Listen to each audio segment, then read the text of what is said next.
why they get offended so easily. Throw a pair. Just take it and move on.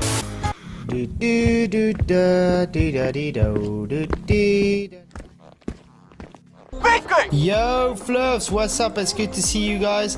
Thank you all for coming. I'm glad you could make it. Vicky, good to see you. Do you have PJ Cruikshank? Oh, good. That's still fine. Jesus still loves us. Hey, man.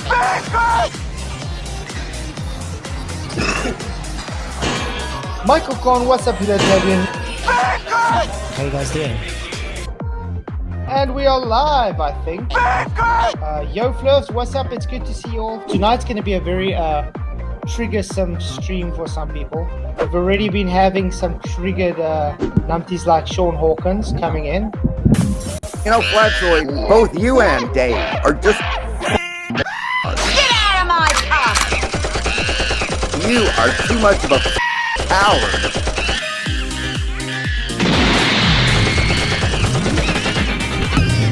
And Craig, FTFE, the Fallacy King. You stupid woman.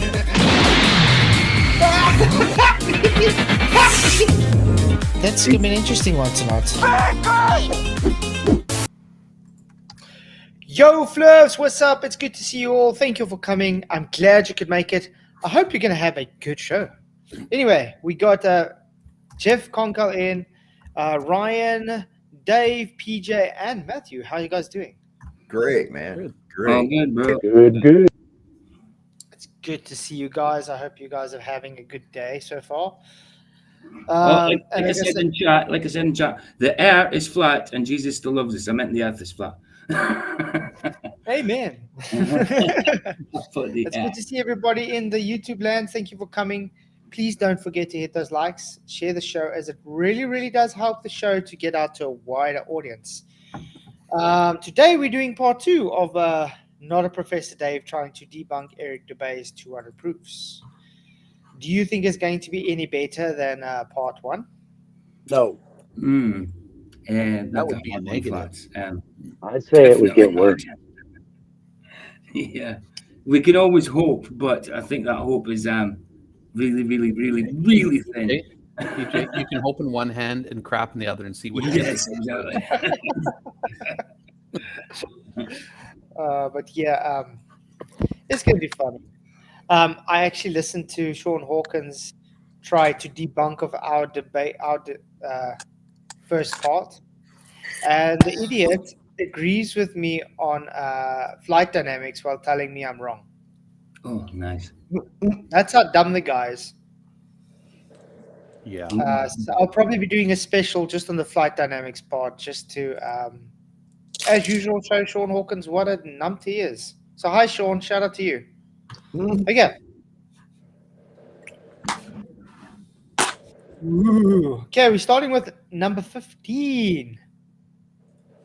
Do you think Mr. Dave Ferraina is going to get this right? I don't think so. I mean, if he doesn't even know what level is, how's he going to get this right? It's not 25,000 miles in circumference, is it? It's 24 something, isn't it? It doesn't matter though. No, of course it doesn't. Yeah, there's a few things that Eric Dubay has to update on his proofs. So we said that in part 1 as well. Yeah, he did with that distance between Fishguard and whatever it was. But I think he has the things to update. But I'm more interested to see what Dave Ferraina has to say about these arguments, because he is the golden boy of the hour, debunking Dubay. Let's see what he's going to say. I mean, we saw like half of them last time. He couldn't even read the stop sentence. He couldn't read the structure of the sentence and say, oh, it doesn't even say what you say. There's no math. Then we literally read the math out in the statement. You know, things like that. So, yeah. Let's check it out. Maybe it's because he pays his cronies to actually write the stuff for him. He just reads it. Yeah, he doesn't double check it. He just takes it and says what it says. But then again, I don't think he really understands half the stuff that he's reading from it. So he's just going to take the information as correct because he doesn't understand it. Well, he is It's usually what happens when you get people to write scripts for you. Sorry? I said, well, he is Professor Dumb Dave.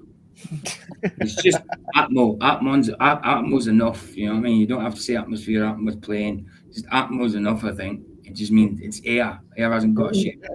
Well. Sean Hawkins says atmos doesn't exist. No. So there's nothing as atmos. Yeah. And if I it don't know how doesn't we breathe exist, right if it doesn't exist, how do you have it in a sphere? You know, you give it a shape, atmosphere, vapor in a shape, gas in a shape. The air that we breathe is comprised of gases. So I'm going to show a thing. I found one of my old bookmarks. While we're on that subject, volume of gas. Just look at this again, okay? Gas is a unique state of matter because it doesn't have a fixed shape or volume. Oh no, so can't be sphere. Instead, gas molecules can spread out to fill any container they're put in. This makes it tricky to measure the volume of gas. Notice, guys, measure volume of gas. But we're here to help. In this article, we'll explore the properties of gas volume and how it affects other properties. Plus, we'll give you some examples how to help you calculate gas volume. So let's dive in and properties of gas. Put that link inside the chat, Suki. Yeah, I think that's if you would, please. Yes, there we go. Because this is one of my old things that I brought. We'll probably be using it on the debate as well with McToon and the FTFE. So. Yeah, I'm going to bookmark that one flat. So I haven't got that one. So I'm going to bookmark just that summary alone debunks the globe. Yep. Just that, and every argument they brought up, you can weigh gas. Okay, definition of volume of gas, guys. Gases do not have a distinct shape or volume until they are contained in a container. Oopsie. Their molecules are spread out and move randomly, and this property allows gases to expand and compress as the gas is pushed into different container sizes and shapes. The volume of gas can be defined as the volume of the container in which is contained. When a gas is compressed, its volume decreases as the molecules become more closely packed. If a gas expands, the volume increases. The volume of gas is usually measured in meters squared, dimensions squared, or cubic meters squared. This reminds me of, remember that thing you said where you guys went scuba diving with a bilge tank and you put a little bit of air in at the bottom? Yep. And as much as it was going up, it was expanding and becoming greater. Remember, there's still the same amount of volume in there. Yep. It's expanded. Mm-hmm. In other words, the space between the molecules have increased. You misspoke there, Platts. It's measured in cubic meters. Cubic meters, there. Cubic decimeters and cubic decimeters. Okay, was DMC is decimeter. Okay, thank you. Sorry. Decimeters. Because someone's gonna call you on that for some stupid reason, right? Yeah, guys, I know everything in this world. You're a flat earther. Solve every problem in the universe. Then yeah. Well, anyway, I just thought I'd point that out. But yeah, we'll definitely be showing this with our debate with Mr. Craig and Felicia. And,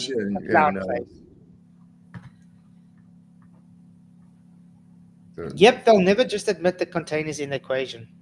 That's what the V stands for, volume. Volume literally needs containment. Even if you're just taking out a section of volume, it still requires containment to have that volume. But what can we say? Okay, let's get to it because it's going to be fun. We're going to start with airplanes. Nice. 15. Airplanes. Yes, that's right. Planes should magically be able to fly to outer space just by going in a straight line. That's exactly how physics works. You totally don't need to expend energy to counteract gravity. Throw a ball straight up into the air. That should go all the way up into space too. Okay. So in other words, you're just making fun of it and actually rebutting it, guys. No. Yeah. Yeah, we expend energy that doesn't make it not a globe. That doesn't. Sorry, I ad hom. Yeah, that doesn't make it not what his whole argument was. Let's actually go read what he said. How's that? Let's read his statement first, because it seems he doesn't want to actually answer it. If the Earth truly is a sphere of 25,000 miles in circumference, aeroplane pilots would have to constantly correct their altitudes downward as not to fly straight off into outer space. A pilot wishing to simply maintain the altitude at a typical cruising speed of 500 miles per hour would have to constantly dip their nose downwards and descend 2,777 feet over half a mile every minute. Otherwise, without compensation, in 1 hour's time, the pilot would find themselves at 31.5 miles higher than expected. So that's got absolutely nothing to do with what he's trying to claim gravity pulls it down. It's just simple. If you're moving in a vector and the ground is falling away while you're moving in the same vector without accounting for it, you will be moving away from it. So in other words, the ground will be falling while you carrying on the same path. That's all. This is typical lowbrow from Dave, man. He's always this way. Did you guys ever see that debate he had at Rice University with the geneticist? Yeah, that's what I was talking about the other night. He got so bad that he started booing and insulting the crowd. Yeah. That's how bad it got. He insulted the audience that were there because he was getting so triggered that he didn't get anything right. What a clown. It was very bad. I mean, he was standing up there, and Watson was asking Dave, okay, he's got a genome there. They say, tell me what this is. He couldn't tell him. So instead of telling him what it was, he started insulting him and booing the crowd and telling everybody how dumb and insolent they are. They're all just Yeah. But that's what you get from people that profess to be professors but aren't actually professors. Yeah. So yeah. Okay. Let's carry on. This These is one of guys the are all absolute unhinged. dumbest things flat earthers say. Sorry? I said these guys are all unhinged in some way, man. Yeah. Every one of them. Yeah. Yep. Some kind of a mental disorder, man. They all have like that. Like the way Sean Hawkins freaks out and deletes his own channel and shit all the time. You got the painted up fingernails. I mean, these guys all have just some kind of mental disorder going on. It's no wonder they believe in globe. Yep. Debatable D, yeah. You are mopped. Guys, go watch his latest video. He did interview Rachie. Really? I will be listening to tomorrow, but she did lie about me, which I will be doing a piece on that, and I will be calling her out and lying about it. Which is sad. Rachie, why did you guys have to lie about Gas me? pressure needs a container. Simple. No. Cut it off. Gravity will hold it in. So I should be able to just take some gas from this can and place it in my lighter with my hands then? Yeah. Instead of using the valve. Definitely. So I don't need this valve. I don't need this valve or that valve. You can just stick it on the table. Just put it on the table and it'll stay there. Every time you need to light something, you just take it. Scoop it. Right. Yeah, just scoop it up.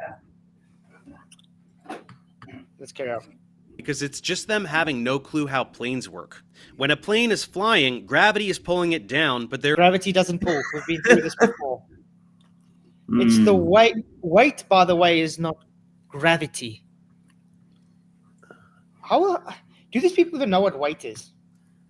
No. Well, in the truest sense, though, gravitas is weight. So if things fall due weight to of an argument, yeah, but it doesn't mean weight is gravity. Weight is due to that's weight. What they do, because they took gravitas and they say, oh, you see, gravitas, so therefore weight. No, gravity is not weight. They don't even know what gravity is. They don't know what weight is. They don't know what mass is. They can't even define them. They got different definitions for the same words. I just usually say weight is the relative density of an object within a given medium. It's a quantification of that. It's a ratio. You change the medium, you change the weight. Yeah. It's the ratio in balance. Let's put it that way. It's the ratio imbalance between the medium and the object, because the same object weighs a different weight in different mediums. There we go. And this can be proven and shown and demonstrated. Is that Afrikaans debate these spelling in chat? Jy's nog 'n boerseun in die chat. Yeah. It's good to see some South Africans in here, by the way. Shout out to all my South African fellow peoples. We talk deliciously English here. We are very happy to see you here. Yeah, guys, thanks for coming. I'm glad to have you guys here. Okay, let's carry on. There is lift pushing the plane up due to air hitting the underside of the body and wings, which are specifically designed to maximize lift and keep it in the air. Actually, it's based on Bernoulli's principle. The air going down over the wing is low pressure. So in other words, the air is able to push it up because of the low pressure above the wing. It's called Bernoulli's principle. It's flight dynamics, mate. Yep. And it's like a teardrop shape, lift and drag. And I thought the gravity, even as a force, is not strong, correct? Yeah, exactly. And also another issue they would have is it should be the same everywhere. So if I'm flying over a ball and it's literally not strong enough to do anything, even if it was given as a force, then why would you expect it to overcome the power of the plane? I mean, if a butterfly can overcome gravity, how do you expect gravity to overcome the power from an airliner? Doesn't make sense, does it? No. Do you have a timestamp on your self? No, I just put that up there for your own self, and if you ever want to use it, that's a really we're great going to use it probably in the debate. So it's showing I've seen that. That's actually very interesting. Yeah. I mean, you remove the medium, the air that's supposedly pushing down on everything, and the object gets heavier. What? That don't make no sense. Yep. Are you talking about in a vacuum? Yeah. What I just put down there in the private chat. Are heavier when you remove the medium. Yep. Yeah, so not gravity then, exactly. And it shows gas doesn't push down on objects. Right. That's just dumb, man. That's as dumb as that ping pong ball where they was bouncing the water between the two ping pong balls, supposedly. And I'm like, water doesn't do that. What's causing the elasticity for it to bounce? It would just spread out across the face of the other paddle. It's not going to bounce back in a gob. That's retarded. Yeah, guys, PJ's doing a live stream tomorrow, so do go and watch it. It's going Second to be part epic. of the AI one. Second part of the AI one. Oh, good.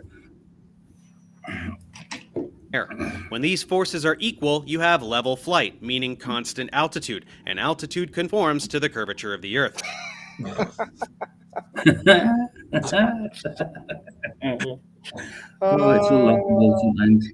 Tell me you don't understand the argument without telling me you don't understand the argument. Which also means that airplane has to travel a greater distance the higher it goes. Yep. And then also its gyro has to constantly recorrect itself. So it's constantly stopping and starting spinning up and stopping and starting spinning up again. It would have to speed up for time. Remember what we said is they get the gyro set on the runway. So they set the gyro spinning on the runway to keep its rigid horizontal reference frame.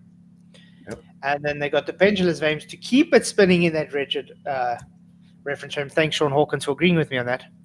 And then telling me I'm wrong while agreeing with me. It's very simple. So if you have it set, it knows its level.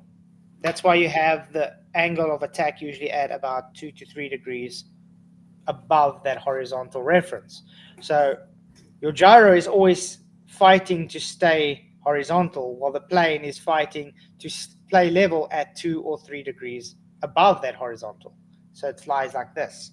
Now, if you're going like this at a horizontal to keep that and the ground is falling away, your nose will literally be tilting, or your nose will be well, dipping down, because that horizontal would be having to change constantly due to your globe. In other words, fly into space. That's a good one, Michael. So yeah, the guy doesn't understand anything that he's talking about, guys. Sorry to say. He thinks he's clever because he thinks gravity pulls. The only thing gravity pulls is people's brain cells. That is As the plane flies level, it follows the curvature of the Earth. A toddler could understand this. Yeah, Oh, a and a toddler, toddler huh? would understand why you are just an idiot. Listen, my grandson, even when he just turned 11, and at 9 years old, he understood this. He understood all this. He had no problem. And he says, because he told me, he says, Papa, I don't understand. He says, if we're spinning, why don't we fly off? I mean, he's right off the bat. And I says, exactly. But you see, that's why they need gravity to be a force to pull us down, because they need something to counteract the forces, the centripetal forces of the spinning globe. So they need it to be a force. They need us to hold down to be pulled back. There is no force. Nope. That's There's why no in reason. general relativity, they have the ground rising to meet us. Well, that's what they always say, well, then what holds you down? And I'm like, why does anything need to be held down? Yeah, why does it? From what? Held down from what? What are you talking about? Exactly. I'm not held down. I can freely jump into the air. I'm not going to stay up there because, well, the medium won't support me. If I do that off the bottom of a swimming pool, I'll keep going up. That's pretty cool. Yeah. Exactly. It can't magically ascend in elevation against gravity without exerting additional thrust. Against gravity. Oh my word. Does this guy even understand that if you change your angle of attack, it changes the way the wind hits on the panels? In other words, the aerodynamics, which causes you to go up or down. Have you ever guys watched Top Gun? Yeah. And when the jet all of a sudden goes like this, Yeah. and it stops and goes up. Yeah. Why? Because of the angle. Yeah. Listen, I watched out in Death Valley one time. I watched an F-18 go against a headwind at an angle like this and just hovered his jet in one spot. Because the wind's so strong. Yeah, he just hovered his jet like this at an angle like that, and then he was able to. Then he just went ahead and thrusted and went on. You can do even birds can do this. Yep. You can see them; they just sit at an angle and they literally can hover in one spot as the wind is going underneath their wings. It's plain and simple stuff. This, I mean, Didn't we Dave learn Dave aerodynamics should be from birds? embarrassed. Dave should actually be embarrassed to be bringing idiotic debunks like this up. Let's think back to a warm summer day, riding in the car with mom and dad, the windows down. How many of you stuck your hand out the window, changed the angle, and watched it lift and throw your hand back down? Yeah. Come on, man. Yeah. Were you fighting Dave, gravity was gravity? pulling your hand down. Come on. Oh man, aerodynamics alone debunks his argument. How a plane operates debunks what he just said. Guy's a moron. Yes, Dave Ferraina, you're a moron. It's not an anal, it's a fact. Also, has he ever seen a plane land? Does a plane land with its nose dipped down to get down to the runway? No, the nose points up as the plane slows down. Yeah, it's slowing down, so less air to push it up. Yeah, what's that got to do with it? That defeats. That's just nothing to do with what it's saying. So let's ask again, Dave. You just again went against your own argument. His argument was so to keep up with the level, he would have to increase or decrease speed. Didn't he say that? You have to increase his power. So if he keeps the same speed and the same angle of attack, he keeps the same altitude.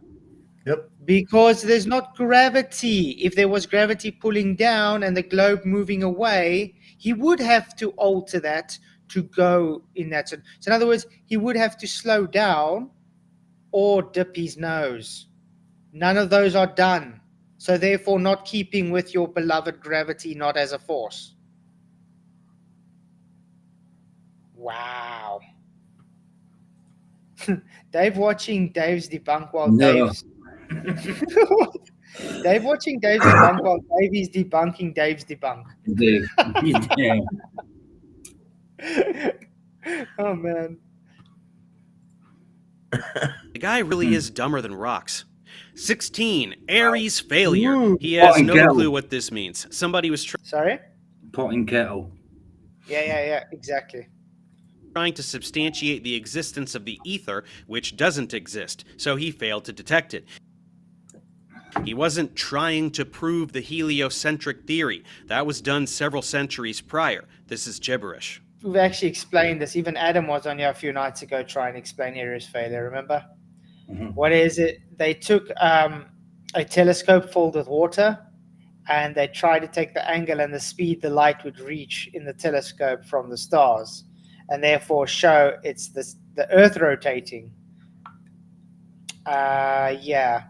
It was a null result, guys, and that's why it's called Airy's failure, because it didn't show Earth rotating. Mm-hmm. Again, maybe Dave doesn't know this, or he's just trying to deceive people. This was This is from 1850s, the 1850s, I think. Hang on, let me just show you something. This was actually included in the elements. You got aether, ignis, fire, air, water, earth. And land, yeah. So land, water, air, fire, and ether. Yep. That's actually interesting.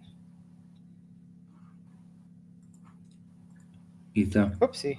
Sorry, PJ, I put you out. Okay, let's go again. 17. Olbers' paradox. No, this isn't what he said at all. The paradox addresses the assertion that the universe is infinite, eternal, and static. Olbers' paradox states that if there are billions of stars which your sun's and night sky would be filled completely with light.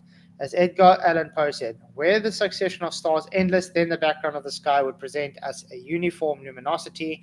Since there could exist absolutely no point in all that background at which would not exist a star. In fact, Olbers' paradox is no more than a paradox than George Airy's experiment was a failure. Both are exactly excellent refutations of the heliocentric spinning ball Earth. If that were the case and there were infinite stars in every direction, the sky would be completely lit. Modern cosmology proposes none of those things. Billions of stars may sound like a lot, but it's not the same as infinite stars. He can't be bothered to Google the term and learn what it means, and he's too stupid to even read the quote properly, since Poe clearly uses the word endless. Yeah, so you're strawmanning him because he said billions of stars. He's just giving a number. Yeah, he could have said infinite stars, but it wouldn't change the fact what his argument is. So he's literally nitpicking this and just playing semantics. Yeah. Can I just say to Peculiar, he's asking how to pronounce my name. Crookshank. Crookshank, like the villain, Crookshank. like a burglar, a crook. Some leg. Yeah. Crook. Your leg. Yeah. Who was that guy? What was his name? He was a king. They called it, what did he call him? Edward Longshanks? And Longshanks, yeah. Longshanks. Yeah. He had long legs. Yeah. I'm Crookshanks, which it's meant to, there's a myth that it means bandy legs, which is not. It doesn't actually mean that. It means Crookshank was we were people that lived between in Kincardineshire in Scotland. It was people who lived between the River Crook and the shank was the bottom of a hill. So it was between the bottom of the hill and the River Crook. So it was called Crookshank. Oh, where's Jeff? I see it dropped. Anyway, it was good to see you, Jeff. Thanks for coming, man. Which means infinite. 18. Michelson-Morley, another thing that can easily be Googled to learn what it is and which he will never do. They also were trying to substantiate the existence of the ether, which it turns out does not exist. No, Michelson Morley were trying to figure out, is it the ether moving or is it the Earth rotating? They came to figure out none of them. They figured out there was nothing moving. Literally showing that speed maybe doesn't even have a one-way speed of light. By the way, has anybody been able to show one-way speed of light yet? No. And that was a consensus. That was a consensus they came up with at a physics convention in Bern, Switzerland. I think in I think it was either 1929 or 1923, one of the two. You still have to plug your globe paradigm because they take the light on 6 months on this side of the sun versus 6 months on the other side of the sun. You need the radius of the Earth. Yeah, but light, meanwhile, it seems instantaneous. I'm reading a comment from Debatable D. I have to put this up. In South Africa, you get a surname like Haasbroek, exactly. Friggin' rabbit pants. That's what it translates directly. Haasbroek is rabbit pants. Yeah. We get really, really odd names and surnames in South Africa. But yeah, the whole point is, guys, everything that's been brought up here doesn't show it's a globe or flat, to be honest. I have to say, sorry, Dubai. Yeah. It doesn't bring it either up. It does show, however, the globe paradigm is wrong, correct, but it doesn't prove a flat earther. Yeah, so I know plenty of Muirs. Not so many Muirheads, but I don't know it's a Scottish name. It's usually kind of Glasgow way that they're called that, Muir. But you see, you even got it, yeah. Attempts to measure the change speed of light. Because the globies claim you can only have one-way speed of light. They say you got one speed of light, so they got a constant, which is false because they haven't even proved it. So, yeah, they're literally begging the question, affirming the consequent. That's all they're doing.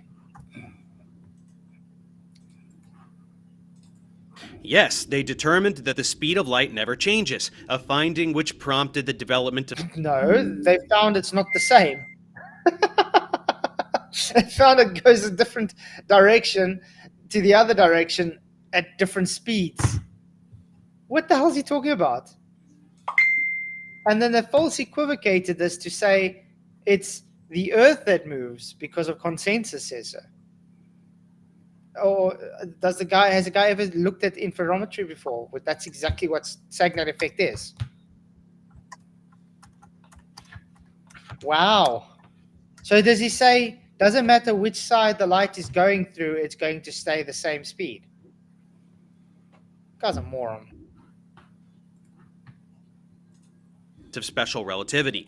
None of this has anything to do with the shape of the Earth or arrangement of the solar system. That I agree with you. It has nothing to do with the shape of the Earth. I 100% agree with that. That's a good statement, Dave. Something you've actually said correct for once.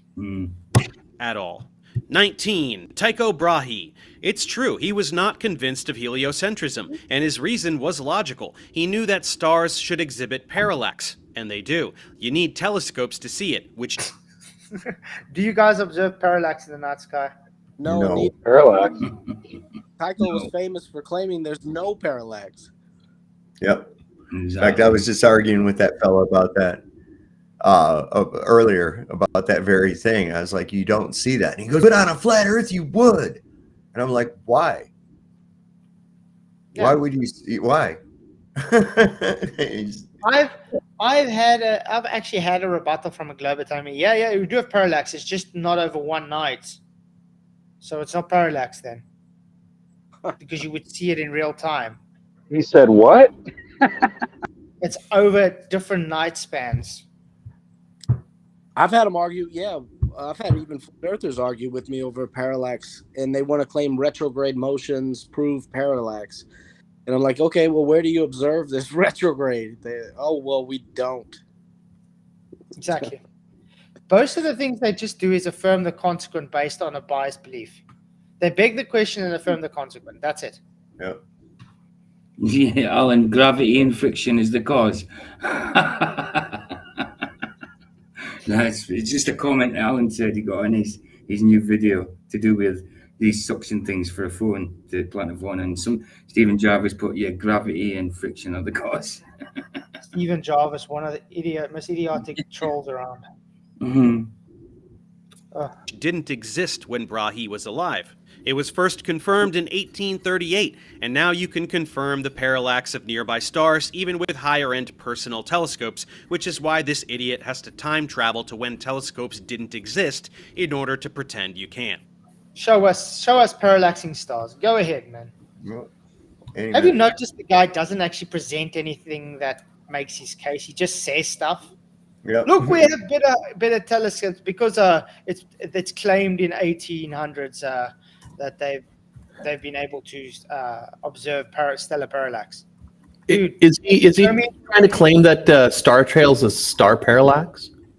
Sounds like it, because you don't get stellar parallax. You don't observe it. No, not at all. No. What they do is they say, see, last night the star was there. So a few nights later we see it's there. Now that's parallax. That's not parallax. No, definitely Idiots not. literally don't know what parallax is. No, they do not.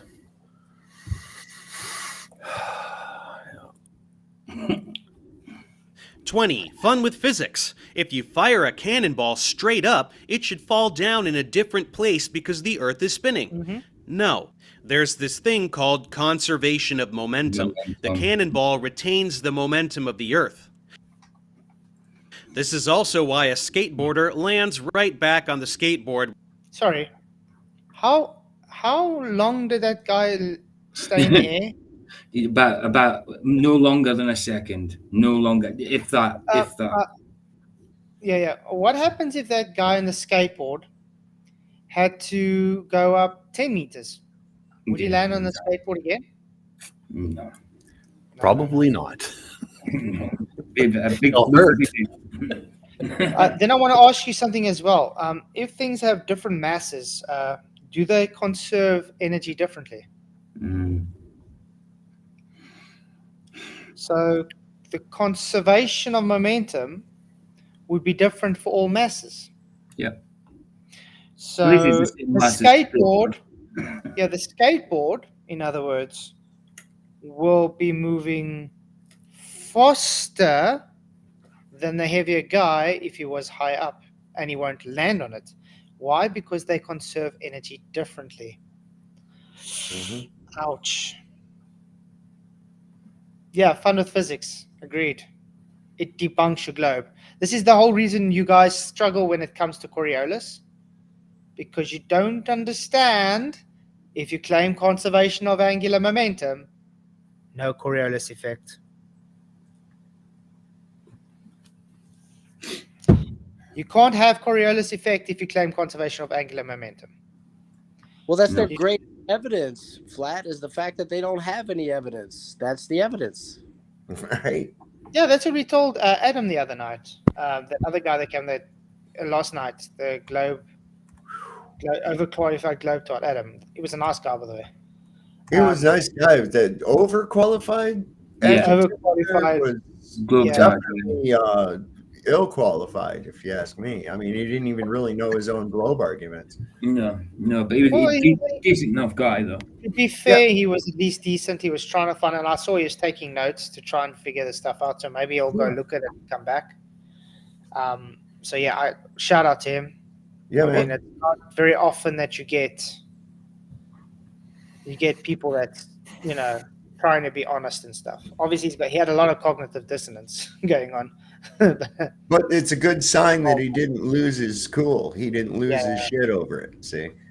Exactly. Good to see Kevin, man. But yeah, it's simple. If you claim Coriolis effect, you can't claim conservation of angular momentum. If you claim conservation of angular momentum, you can't claim Coriolis. They should learn the difference between Coriolis force and Coriolis effect. If you have Coriolis force and you have angular momentum, you're going to have different conservation attributes. So therefore, an aeroplane will not have the same angular conservation as a soccer ball, for instance, okay?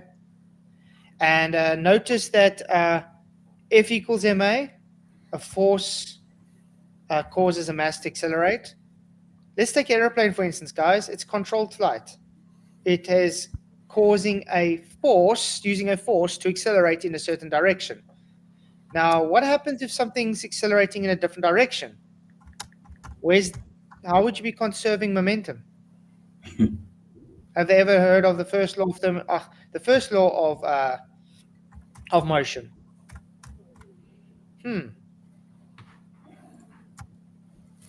When they jump in the air for a trick, they travel forward with the skateboard, even though from their reference frame they are jumping straight up and falling straight down. Same with the cannon. They're not jumping straight up, by the way. They're literally jumping at an angle with the board in the same direction. Yeah. 21. Same. So that's his argument. A skateboarder. Yeah. Yeah. You can't equate them as the same thing. That's so stupid. He's never been outside to play, and I know he's never rode a skateboard then. Okay, No. right off the bat, he's going to use that. No, you've never even. You don't know what you're talking about. I've got a lot of scars from skateboards. Yeah. Do skateboarders always land on the skateboard? No. Good ones do. Yeah. Well, they still crash sometimes. They I've seen still them. crash. Yeah, like I was going to say Sean Hawkins. Yes, then. but you never see that part. Tony Hawk. I meant Tony Hawks. I was about to say Sean Hawkins because I just seen his names in Alan's comments. So I was instead of saying Tony Hawks, I was Sean Hawkins. I meant Tony Hawks. Yeah, even he crashed quite a few times. You know. Mm-hmm. I'm trying to see if I can find. Remember that floated physics guy we did a video on once? He took tried to show the conservation of angular momentum in a back of a bucky, in the back of a truck, and he threw a ball up, and he actually had to lean back to catch the ball.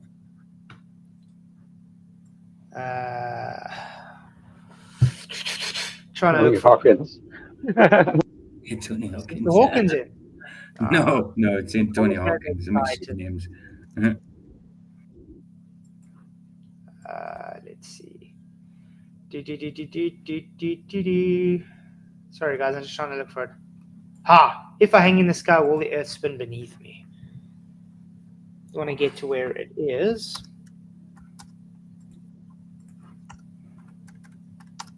All we have to do is put a bunch of dirt on a big old thing that spins, right? And then spin it, and then show them that even though there's gravity pulling down on it, it still flips off of there. Hello. Mm-hmm. Okay, guys, look. He's traveling with the truck. He's going to throw a ball up. Now, look, he's throwing it straight up, guys. Okay, it's going up.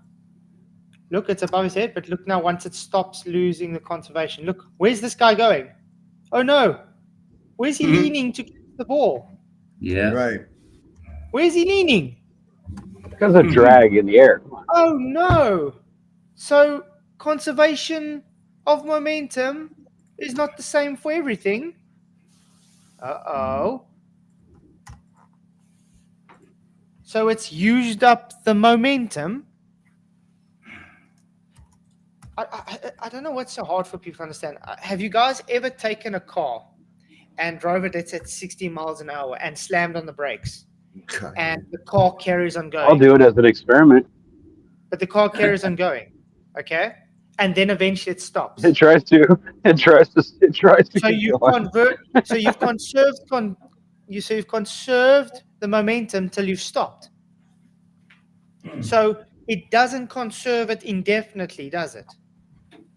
It uses up the energy.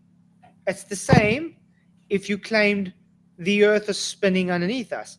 Fine, let's go up away from the Earth without Velcroed air, by the way, because there's no such thing as Velcroed air. And conservation of angular momentum. Fine. Let's just say we traveled a bit, but now we've used up that angular momentum. what's going to happen? The Earth is going to carry on moving away. It doesn't. The whole argument literally goes against physics. They want it to sound like it's part of physics, but it's not. In real life, that's not how it works. The guys make shit up. Stupidity, but switch cannons for helicopters and balloons. These objects don't magically lose the momentum of Earth's rotation simply by hovering, for the same reason that jumping inside a plane doesn't cause you to fly to the back of the cabin at 500 miles per hour. You're not jumping high enough in a plane to be able to cause that. Because No, it's because there's no air flowing past you to slow you down while you're jumping. That's what it is. Yep. Yeah, first of all, you're in a contained system. Second of all, you're not jumping high enough to be able to not have that conservation anymore, because you literally, your hang time is too little. So it's really, really idiotic.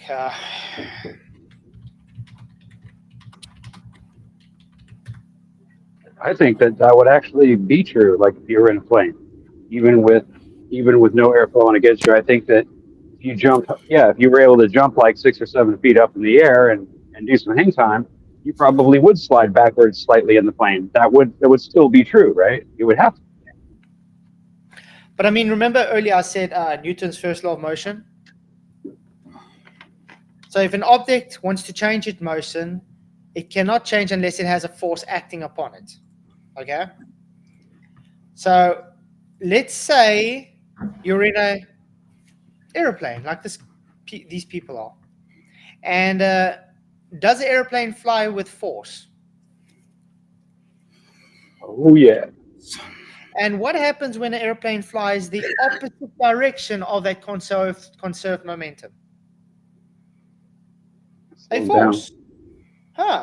It doesn't conserve that momentum anymore. It has depleted the momentum as it has now its own force. Oh, and please, Globy, stop saying, Velcroed atmosphere, it moves with the Earth. It's unbonded. It's impossible for air to be Velcroed to anything. Yeah. I mean, if you fly off your bike at 30 miles an hour, you don't fly around the Earth at 30 miles an hour until you come back to your bike again, do you? It's really idiotic. I don't know, Globies, they're so desperate with their physics they make up. You see, they take half-truths and then they try and make it sound like it's true. Yeah. Because they take 40%, 30% of the physics and say, you see, this is true. So everybody thinks, the rest is true. In the meantime, the rest is bullshit. It's unverifiable because it totally goes against real-life observation in physics. Yeah. Yep. Yeah.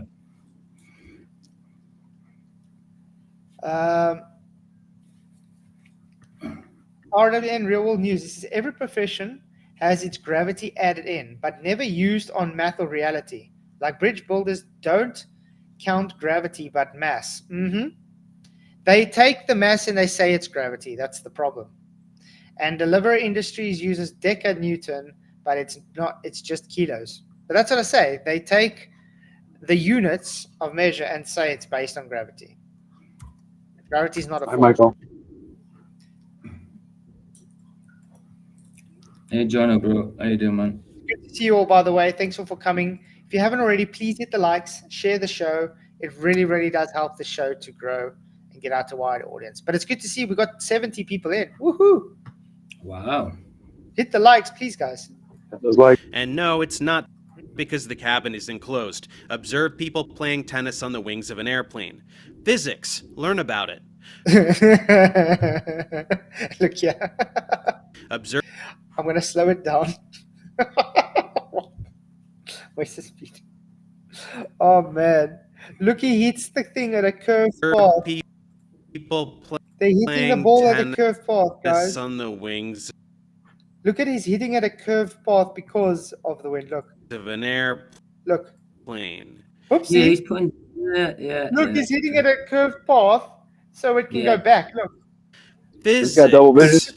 Again. Look how the ball is curving. Look how the ball is curving because of the wind. Learn about it.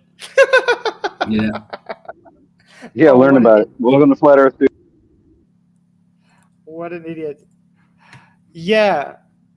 First of all, a tennis ball is a sphere. It has what we call aerodynamics. Okay. If they're going too fast, it would be even more difficult for them.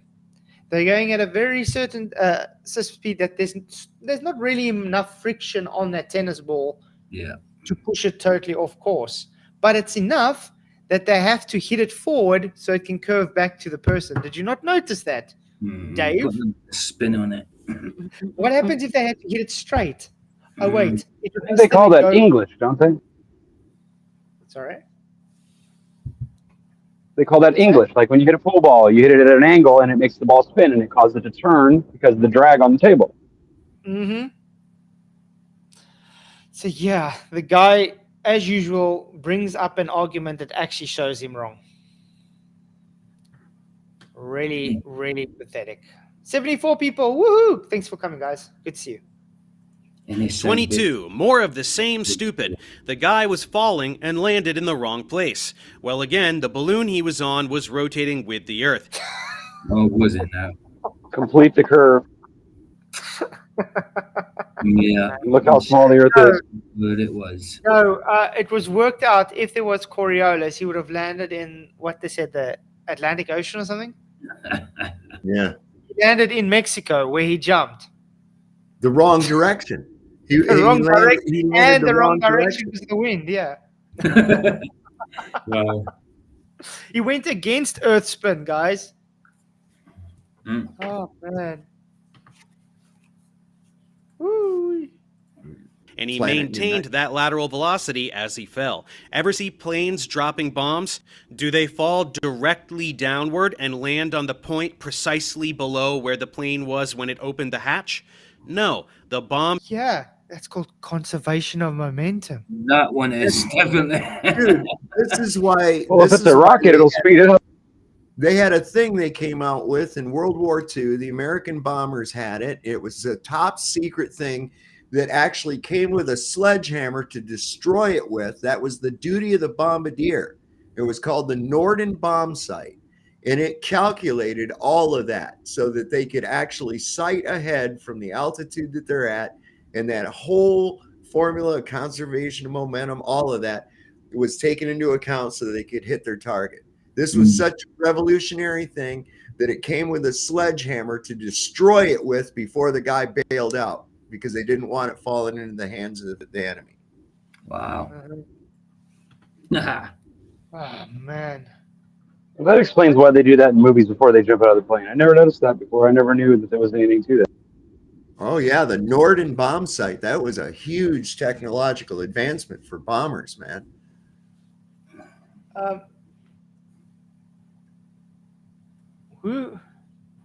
What's going on there? This was saying about 40 people are not clicking like. Oh, yeah, guys. Why are you not clicking the likes? What's going on? He's just saying if you don't click the likes, you're rude and a wuss. Yeah, you're rude and a wuss. At 80 people now. It's growing. It's good to see. Thanks, guys. You can dislike, but at least say something. Yeah. But it's good to see. And if we have any globies in the house that disagree with us, email me and we'll set up a time you can come and chat and tell us why you don't agree with. How's that?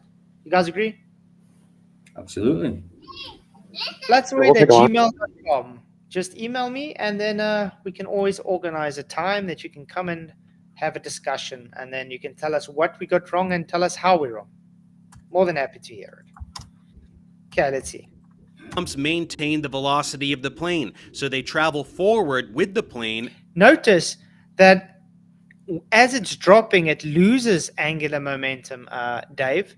That's why the plane flies away from the bomb. By the time the bomb's actually landed, the plane is past the area where it's bombed. Mm-hmm. Does he know that? Generally, the plane speeds up to get away. No, they can even speed the same. They have the same, keep the same speed. It still moves faster because the bomb, the projectile, is losing angular momentum as it's dropping. Yeah. Well, yeah, I agree. I would say. As they fall. That's why they have to perform calculations and know exactly when to release them in order to hit the target. And also, the Earth doesn't rotate at 1,000 miles an hour. Rotational motion is different from linear motion. Okay, guys, you just heard that the Earth doesn't rotate 1,000 Oh, I bet it miles an is. hour around the equator. Oh my goodness. Here's the thing: Concession. they don't do any calculations. Okay, they have little sensors in a computer that does all that now. Okay, they get the bomb locked on the target. The thing's guided. I mean, he's talking out of his ass. If anybody is interested, I put a thing about the Norden bomb site in the chat and also in the private chat. Also, I don't know if you've ever noticed what happened with World War II. They didn't have any instrumentation to work it out for us. They didn't have time to work it out.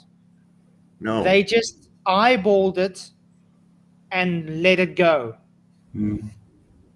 Yeah. That's where that bomb site came into play, because based on the altitude and the speed of the plane, they practiced it. Set it so that the sites would actually, it would tell them when to drop to hit the target that they've got sighted. Yeah. Well, they used conservation and momentum with dam busters, didn't they? That was the most dangerous time for a bomber too, was when the bombardier was sighting that target, because that pilot could not make any flight corrections. None. Yeah. So they had all this flak coming up at them, fighters coming in from all these directions, exactly. and they had to stay flat, straight, and level. Okay, check it this. What did you just say? The Earth doesn't spin at 1,000 miles an hour. Yeah, if you stand at the equator, you spin at about 1,000 miles an hour. Yeah. Oh no! I thought it was 1,048 or something. Something you just got wrong again. Weird, that. Weird. But yeah, I agree. The Earth doesn't spin at 1,000 miles an hour because the Earth doesn't spin. That's right. Well, the Well, thing good they point. try to argue, they say it's not 1,000 miles an hour; it's one rotation per day. They want to go into RPMs, and I'm like, look, 1,000 miles an hour is 1,000 miles an hour, regardless of the size of an object or any other thing like that. Okay. Think about it this way. You see, they're too scared to just try and see how it's going to be on the surface. I mean, it's about 480 meters a second. A Bugatti Veyron full speed is about 120 meters a second. You know what I mean? Yeah, even close to 1,000 miles per hour is a lot of speed. That's a lot. That's if size made a difference, if I had a cruise ship and a little passenger boat, and they both leave New York for London, right? And they're both going 1,000 miles an hour. Does that mean that the little boat's going to get there sooner? No. Because I don't understand that. What they're talking about with that, because it's like 1,000 miles an hour is 1,000 miles an hour, and you're still subject to the same physics. I don't care how big the object you're on is. It doesn't matter. Dave, you forget. Speed is that speed, and you're still subject to it. Nautical miles would be not. Dave, you forget they have magic physics now. Okay. It goes at a magic theoretical. Theoretical physics. That's magic physics. Yep. It rotates once per day. He uses a tangential linear velocity to make it sound unreasonable. In reality, it's rotating half as fast as the hour hand on a clock. 23. Gravity. There we go. There we called it, guys. Ignoring the actual point. Just because it's one rotation doesn't mean it's slow. 1,000 miles an hour is not slow. Right. Put that arm at 3,500 miles Dude, long. 100 and something miles per hour is fast. Also, when one you put thing your hand out the window, then it'll rip it off. Also, one thing is ignoring the Earth's wobble. It's going in 4 different vectors at the same time. Right. It's supposed to be jumping all over the place because it's going in different vectors. And every time something changes vector, you're literally supposed to be flying in another direction. Yep. Yep. So in other words, you just hand wave this missile again. That's a Jedi. Yeah. Gravity is magic. Yes, the Earth holds on to the atmosphere by gravity, just like all other matter. Yes, the atmosphere rotates along with the Earth. Okay, let's see if this makes sense, guys. But then they argue Coriolis at the same time. Let's make sense of this. An unbonded substance that moves around in all directions freely, which gravity has no effect on the direction of, and only takes shape of its container, is velcroed to a spinning Earth that is said to go slow at 1 revolution per day. So slow.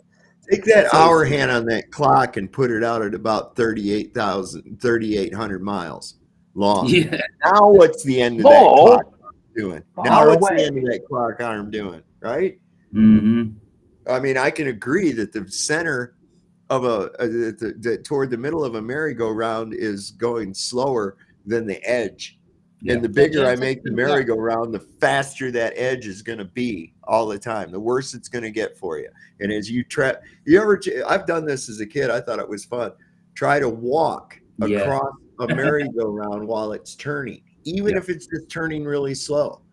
You'll stagger like a drunk. You can't do it. You'll fall down. Yeah, the centrifugal force alone will make you drunk. Mm-hmm.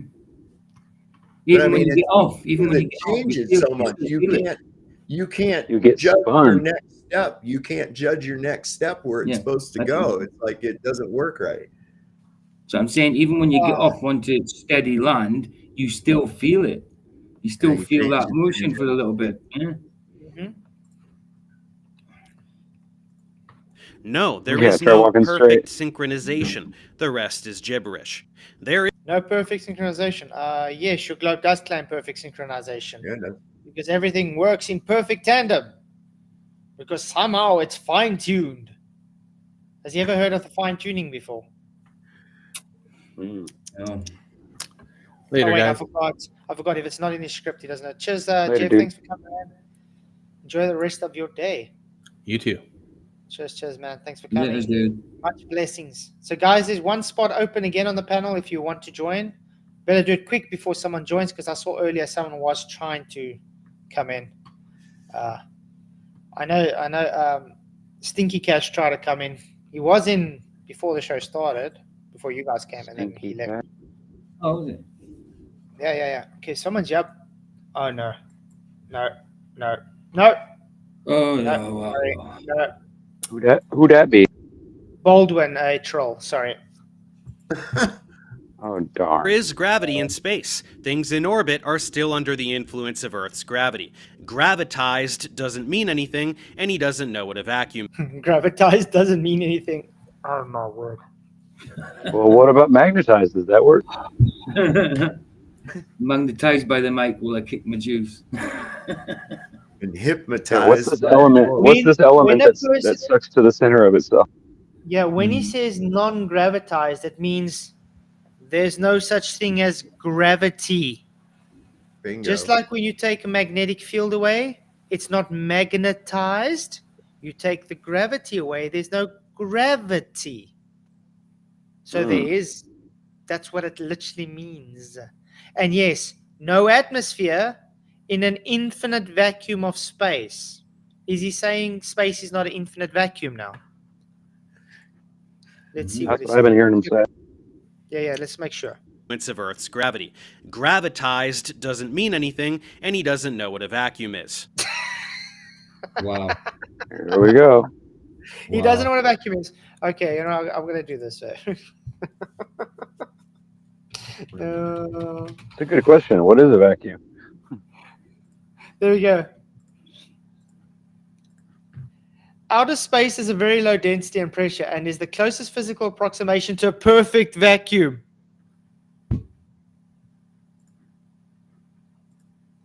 Uh-oh. If anybody sees Dave Ferraina, Professor Dave, tell him he's a moron. How could you miss him with that hair? Tell him Flatsoid's perspective says, Dave Ferraina, you are an utter moron that literally is a poser that doesn't have an education. Yes, I'm saying it straight. The guy is a poser. The guy I doesn't. bet if he cut his hair and his face hair, you wouldn't recognize him. The guy's either. Think about it. The guy's either very dumb or he's very, very dishonest. Yeah, do you say gravitize doesn't mean anything? Yeah. It does. Gravitize has got a meaning. I know. We just told him what it means. And he just said he doesn't know what vacuum is. Literally brought it up. It says there, infinite vacuum space. It's exactly what it means. Whew. I don't know why it surprises us, because it gravitizes to tend towards the lowest level, sink or fall. That's what gravitize means. Yeah. So it is. So if it's non-gravitized, that means there's no gravity. No gravity. Yeah. No gravitas. That's true, Sandra. He's very paid to give us shit. Exactly. He's very well paid for this. Later, Matthew. Take care. Well, he gets a lot of hits by arguing with him. No, basic scientific facts are not refuted by the existence of any of the random objects he is listing. So nonsensical theories are debunked. However, by rain, fireworks, bergs, bugs, clouds, smoke, planes, and projectiles, all of which would behave differently in both the ball Earth and its atmosphere, were constantly spinning towards the east. No, that's a true statement.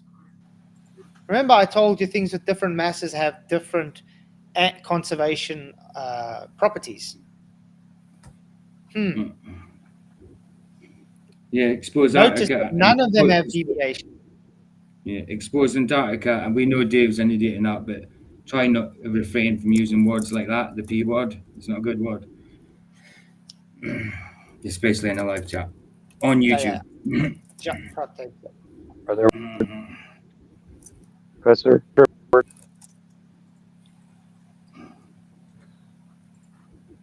He's just dumb and doesn't understand basic physics. Oh, that's it. That's his rebuttal. Oh. He's just dumb and doesn't understand basic physics. And it's all they all say. Can we just say that's projection? Can we just say that's projection? I will. Hell yes. Oh, man. 24. More fun with cannonballs.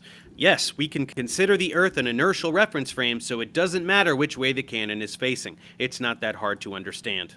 Okay.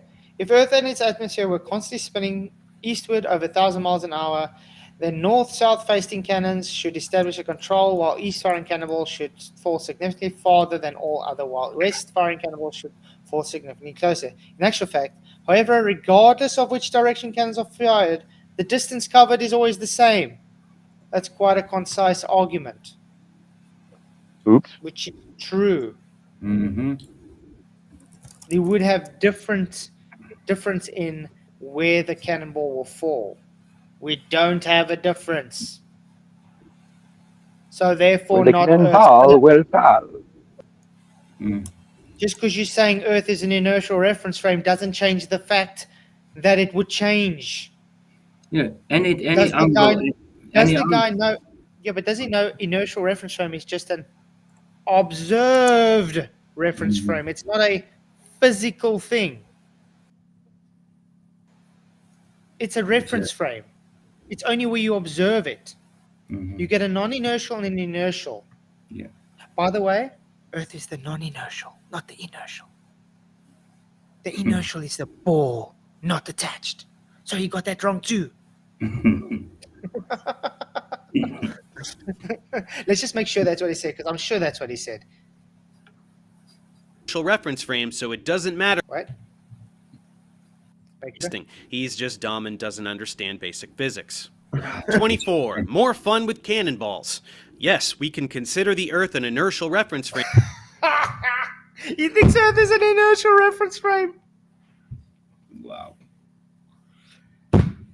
Wow.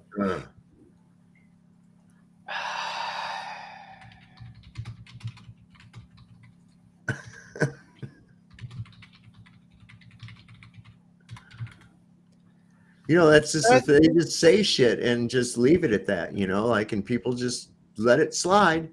They just let it slide. Oh, okay, I got on screen. Earth rotating about its own axis causes an external force that results in acceleration of the motion of object. This indicates that Earth is not an inertial reference frame. I just have to show it on screen so people would believe me that this guy's a total idiot.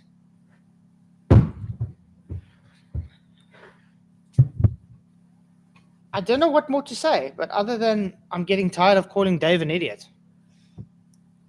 We need a better Yeah, adjective. I get it. Something. I'm not. I mean, how much more plainer can we make it? Dave Ferraina is literally just fake. He doesn't know the You can things make he's it as saying. plain as you want. He doesn't understand what The plain vlogger. means. All kinds of the word plain. Peculiar He doesn't Gemini, I can type quite fast. get it. No, he doesn't. But he says it with such confidence and calls the person a moron. So therefore Yeah. the person's a moron, while literally having on screen that he's wrong. Dude, that's all he did when, and they love to promote that one with him and Dave Weiss. And if you really watch it, he didn't have anything. He just insulted Dave. That's all he did. It's all he did was just insult the dude. He didn't really have anything at all. He doesn't. But he never has anything. That's all he does is insult and tell people they're wrong. And that's his rebuttal. Yeah, there's 3 Jeffs in. Shout out to all the Jeffs. Yay, Jeff. Frame, so it doesn't matter which way the cannon is facing. It's not that hard to understand. 25. More plane stuff. Pretending that planes can't travel east because the Earth is rotating below them is like pretending you can't jump forwards on the bed of a truck because the second your feet leave the truck, it will fly away from under you at 70 miles an hour. Have you ever jumped off the back of a truck on a highway? Yeah, it goes away from you. It That's not a literally good idea. drives out from under your feet. Yep. Yeah. I've seen people fall off of the back of a bucky on a highway. It's not a pretty sight. No. Yeah. I've actually seen people on the back of a bucky and a tire came off from a lorry in front of them and they ramped over it. The people in the back were out and the bucky went and then the cars behind them rode over them. Yeah. Where was conservation of momentum, Dave? Tell that to the dead people that got smashed by the cars. Did the Earth just forget to work then? Did physics just forget to work then? This guy's really wow. They were probably flat earthers. That's why it happened to them. I don't believe in gravity. Yeah, that's crazy.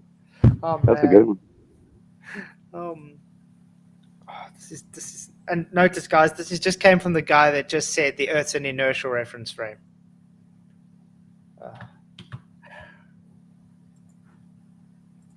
Since humans can't jump forward at 70 miles an hour. The plane has the velocity that the Earth has. When it takes off from the Earth, the activity of the plane will produce a motion relative to Earth's surface. Reference frames. Learn about them. Oh, yeah. The irony, reference frames, Right. learn about it. When the guy literally just said, the Earth is an inertial reference frame. The irony. Newton's first law of motion. Dave, are you forgetting that? What if the plane takes off and goes against the Earth's rotation, Dave? Is it still conserving momentum indefinitely? No, it's got a force acting on it. So in other words, it's supposed to deplete that momentum and go the opposite way. Right. In other words, it should get to its destination faster. Or how about if it takes off going with this spin, Dave? It should have that momentum plus the extra speed it's giving. So it should also go faster than the Earth then. Do we see planes fly at 1,500 miles an hour, people? Well, airliner. Or how about when airplanes change latitudes? Do they all of a sudden slow down or speed up because of latitude change? This is, wow. Okay. And now this is number 26, pointless quote. Quoting Heaven and Earth by Gabriel Henriette. If flying has been invented at the time of Copernicus, there is no doubt that he would have soon realized that his contention regarding the rotation of the Earth was wrong. I agree. Well, it depends how deep it is in balls, because we all know Copernicus had a ball fetish. So love seeing balls rotate by each other. So I doubt planes will really make him not want to keep it as a ball. Ew. Yeah.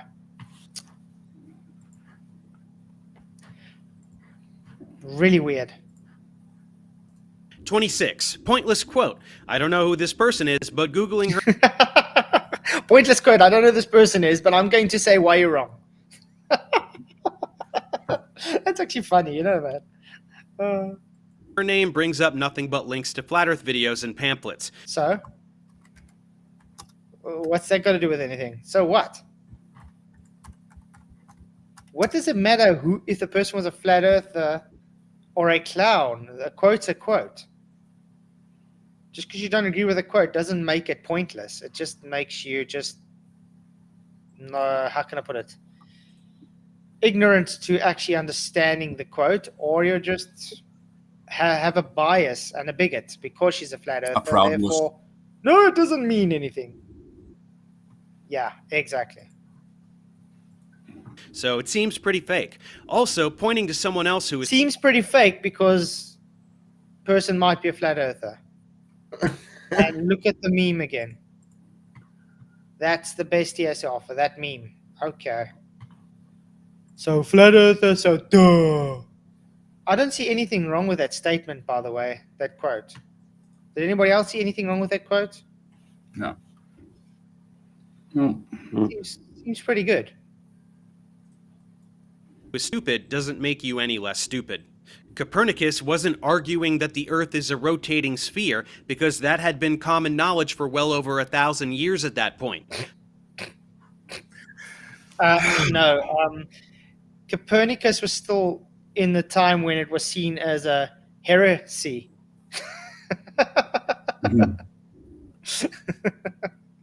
It was still seen as a heresy at that time. You do know that. Oh, man. It was a ball cult that wanted it to rotate. And yes, Copernicus needed it to rotate. Hence why you have the Copernican model. Oh, man. Oh, Keith, this is going to be beautiful. Yeah. So Jaron messaged me. He said, their topic Wednesday, a flat surface cannot block the bottom of an object. And ours was gas next to a vacuum. Wow. We're going to cream these guys, dude. We are going to cream these guys. See why I said let's take gas pressure, because they will end up taking curve. Yep. Good Literally call, played man. into our hands. Good call. Oh, Absolutely. nice. So Felicia and Mr. McClownface is going to have a terrible time with us, because now I can guarantee you McClownface is going to bring up trigonometry. Oh, man, this is going to be fun.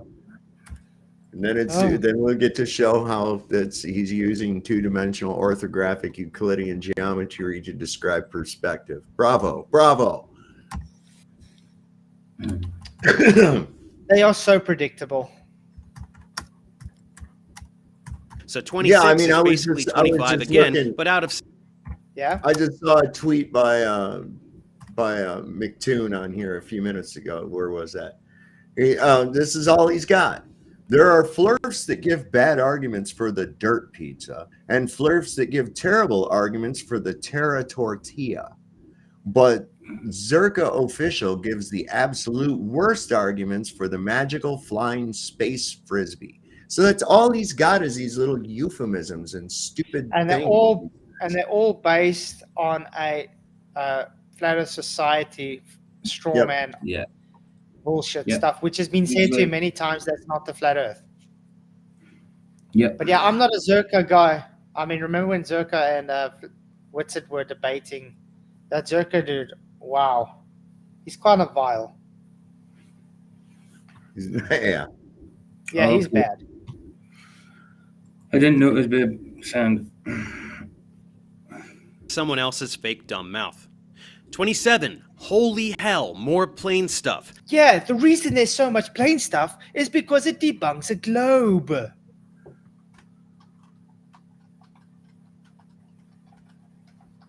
It's because it's not a globe. But let's see. If Earth and its atmosphere constantly spinning eastward over 1,000 miles an hour, landing aeroplanes on such fast-moving runways which face all manner of directions, north, south, east, west, and would practically be impossible, yet in reality such functional concerns are completely negligible. Yeah. I mean, think about 1,000-mile-an-hour winds, guys, pushing you from the side.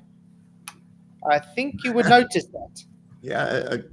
Well, yeah, you know, and remember, it's because it's all relative. Yes. Yeah, it's all relative. Yeah. But I mean, you've seen airplanes try land on runways when it's just windy of like Ask 100 mile, let's say 50-mile winds. They struggle to land airplanes. Now imagine 1,000 miles. All right, let me tell you about something. I met a guy who was a pilot, and this was when I was a kid. We used to have they'd have an air show at the local airport by where I lived at. And there was a guy there that he actually flew on the first aircraft carrier that was ever developed, the Kitty Hawk. And you got to understand the challenges that come about from trying to land an aircraft on a moving platform like that. He said it was like trying, and in those early days, they were using the old, what was it, the F4F Wildcat, I think it was called, and it had a real narrow wheelbase. He said that was like trying to land on a skateboard while it was rolling on one ice skate. He said that's what that was like trying to do. He said it was really, really quite difficult. So yeah, that's definitely not like a moving platform type landing. They have to continuously adjust when it's moving. Exactly. Check us sideways. This plane has to try land on the side of it just because of wind, crosswind, guys. Yep, I've seen that. That's now awesome. Imagine 1,000 miles an hour crosswind. Look at that. This is how they would have to land everywhere if the Earth was rotating underneath them, guys. Look at that. Huh? Look at that. That's insane. That is insane. Brilliant pilot work, by the way. Really good pilot work. Okay, carry on. No to all of this for the same reasons. 28. Clouds are weird. Clouds can't do what they do. Why? Because you say so? That's not convincing. Argument from incredulity rejected. So that's it. Let's see what his argument actually is. If the Earth and its atmosphere were constantly spinning eastwardly over 1,000 miles an hour, then clouds, wind and weather patterns could not casually and unpredictably go every which way. Yeah, clouds move in all directions. They don't just move in one direction. So it's not out of incredulity. It just means you don't understand if you claim Earth has fixed reference of Velcro air and it moves 1,000 miles an hour eastward. That means everything in that Velcroed air will have to move eastward at the same rate. It does not. So therefore your argument is debunked. Cookie Monster and PJ, can you guys stop chatting every 2 seconds? Sorry. I was just concentrating. My bad. It's like literally closing it every second, yeah. I know. I'm usually the one closing it and saying, "Stop chatting." Sorry, dude. Sorry. I'll just joke around, man. No. Roger, He thank started you it. very much for $2 super chat. Really appreciate it. Says they really need to think they are 2D lol. Yeah. And the problem is, the irony is you flat earthers can't think in 3D. But yeah, thanks for the super chat, man. You rock. Really appreciate all the support. 3D. I love it how they do that. They'll say, you can't think in 3 dimensions. Now, let me show you why a sunset won't work on a flat Earth using a 2-dimensional Euclidean orthographic third-person perspective. And then you get the blank faces that, okay, show me convergence in that orthographic view, please. Oh, well, what's convergence? What are you talking about? At the same time, it's trying to claim. Yeah. And at the same time, it's trying to claim that 4th, 5th, 6th, 7th, 8th, 9th, 10th, and 11th dimensions are possible. You know what I mean? And trying to explain it. You know, it's just stupid. Stupid science. Stupid pseudoscience. Like the Klein bottle. Mm-hmm. Yeah. Oh, look, yeah. it's a fourth dimension shape. It's Fourth like, dimension no, it's shape. not. Yeah. How you meant to? That's a Literally 3-dimensional. three-dimensional. Yeah. How are you going to know what a 4-dimensional shape would be if there was such a thing? You can't have fourth represent dimension. it in a 3D. Look at it this way. You can't represent something in a higher dimension than what you are in. No. Of No, course not. it doesn't work that way. 29. Crazy fast spin. He cites this 1,000 miles an hour figure countless times because it's all he has. When you're going 500 miles an hour in a plane, do you feel it? No, because you don't. I always feel flying in a plane. I Yeah. don't know what plane he's flown in that's never felt. Wow. It's always Especially- vibration. Yeah. Wow. I don't know. Anybody here has been in a plane has never felt it moving before. Might need to go see a doctor.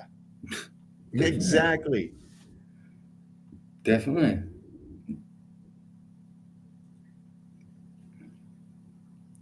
But they love doing this argument. Oh, you can't feel Earth spin, so why would you think you can feel the Earth spin in an airplane moving? Ooh. Madness. Can you also tell me something? That airplane, it's a closed system. What happens if they had to open the window? Ooh. Ah. Yeah. Yeah. Uh-oh. Try and take the roof of the airplane and fly it, and tell me you won't know it's moving. Go ahead, Dave. Yeah, of course you do, Shifter. You always feel it, don't you? You feel it. Well, especially acceleration taking off. You're going to feel that anyway. Oh But yeah, it's when that's you- the when most you- awesome feeling. Yeah, of course. But when you're constant in that plane, you can still feel it. You still feel better. You know you're moving, without a doubt. Yeah. What's up, digital? Yeah. In other words, the guys don't understand how a false equivalence works, because this is what a false equivalence. First of all, they claim Earth is an open system. Airplanes are a closed system. They claim Earth is rotating slowly, but an airplane moves fast. Yeah. They claim it's really idiotic. Yeah. That's why they got to have their Velcro Atmos, man. That's why they have to have that. Yeah. Yeah, and it's just None of it fits. none of it. And then they dumping it when it comes to Coriolis. Yeah, they have what I like to call selective evidence.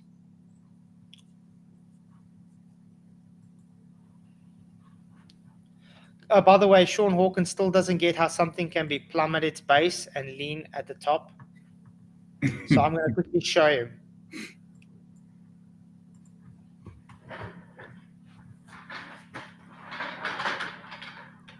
My feet is plumb.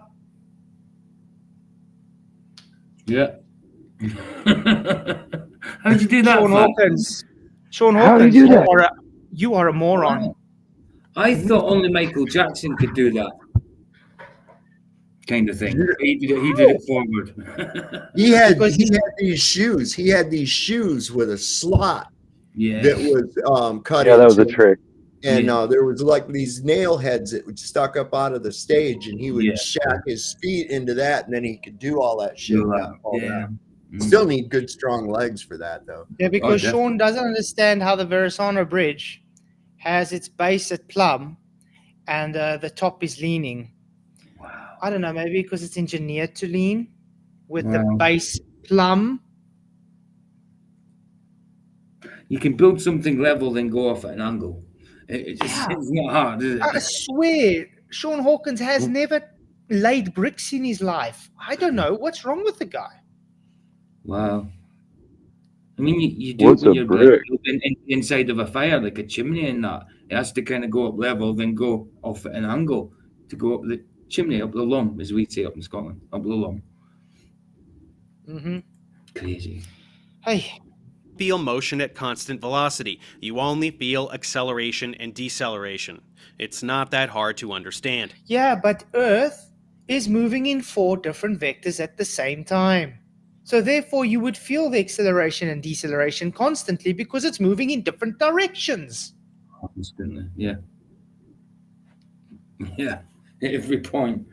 Wow. At unimaginable speeds, by the way.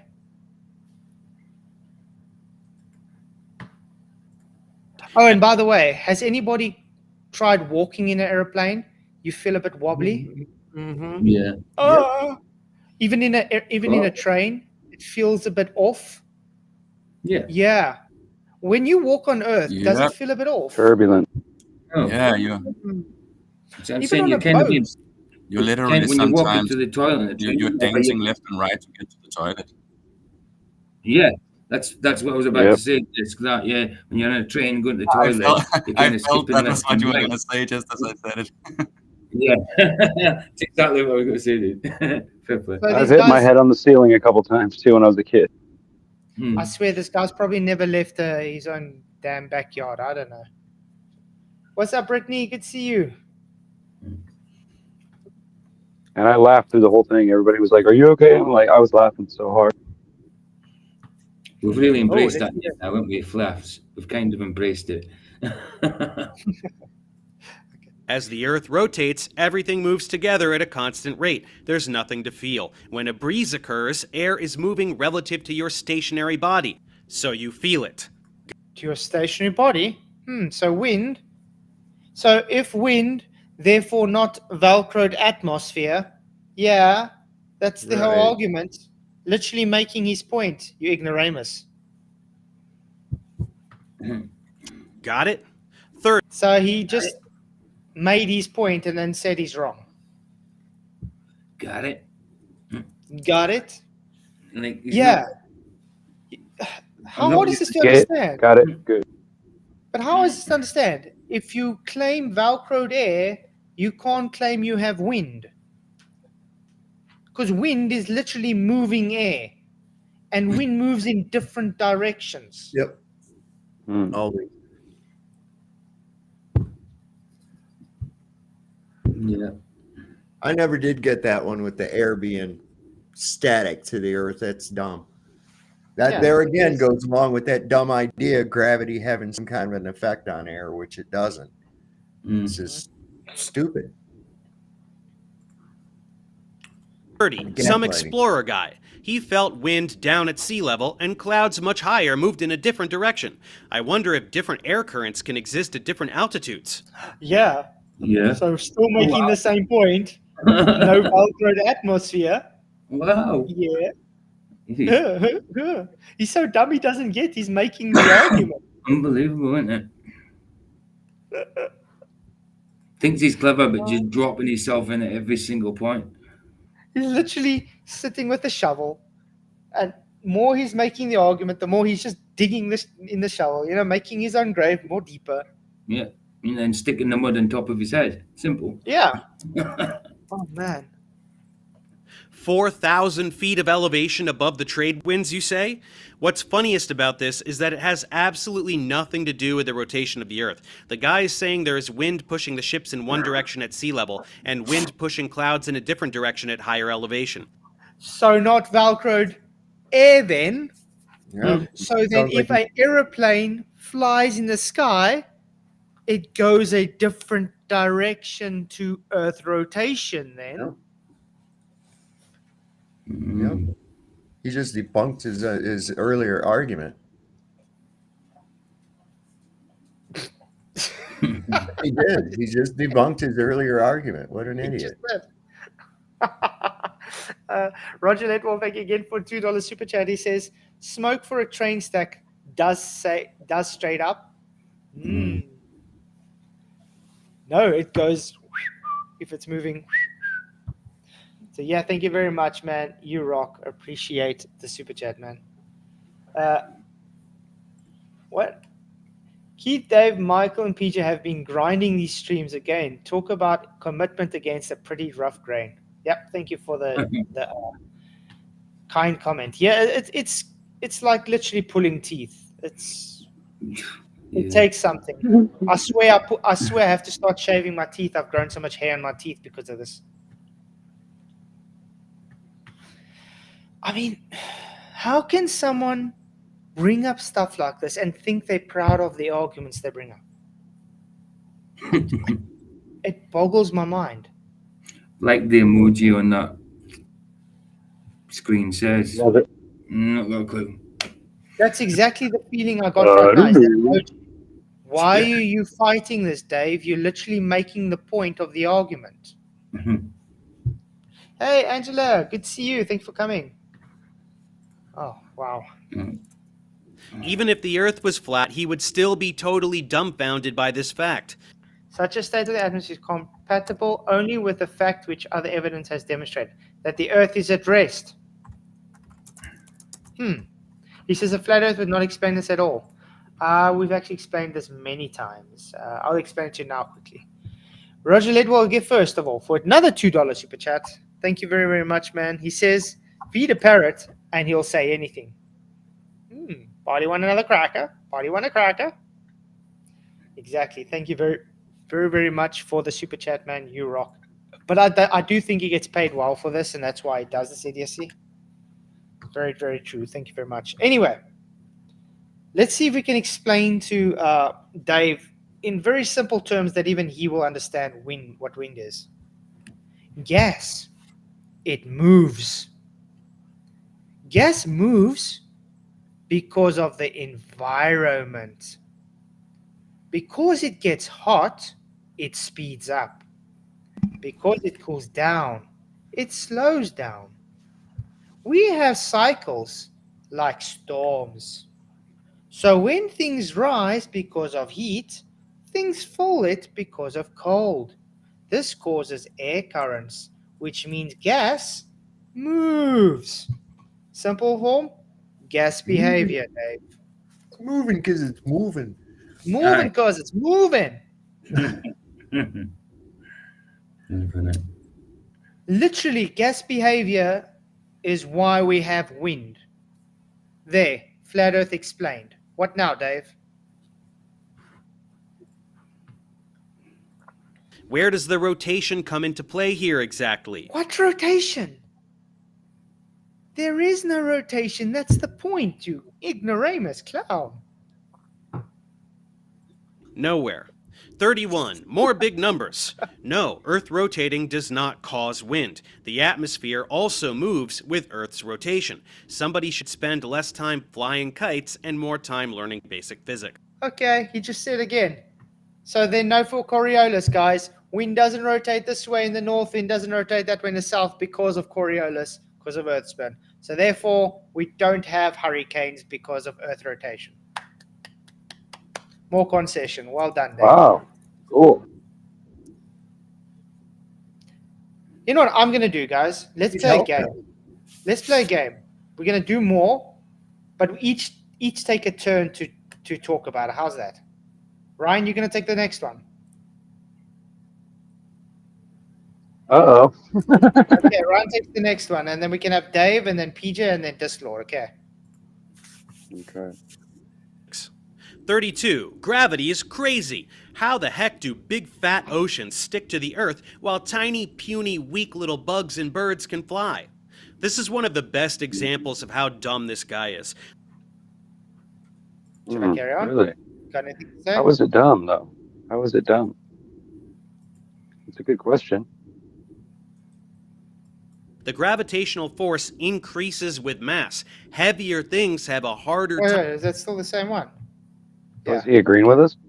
The gravitational force increases with mass. Heavier things have a harder time counteracting gravity. Weight only exists because of gravity, and it depends on mass. It's not called gravity, dude. It's called density. It's called... I don't know where he's getting this shit. I'm not going to say It's not anything. called gravity. I mean, I guess if you want to call... And he also said gravity causes gravity is a force. It's not. Then why doesn't the ocean rise at the equator? Why isn't the ocean levels at the equator higher then? But you hear what he's saying? His underlining pin is mass attracts mass. If it's a bigger mass, He's showing you a flat ocean. What a muppet, exactly, Digital. It's so easy to just say why this is wrong. He literally says weight is caused by gravity. No, it's not. Nope. Equalization, or whatever you want to call it. Oceans are enormous and heavy. Bugs and birds are tiny. It's easier to accelerate them against gravity as it requires so much less force.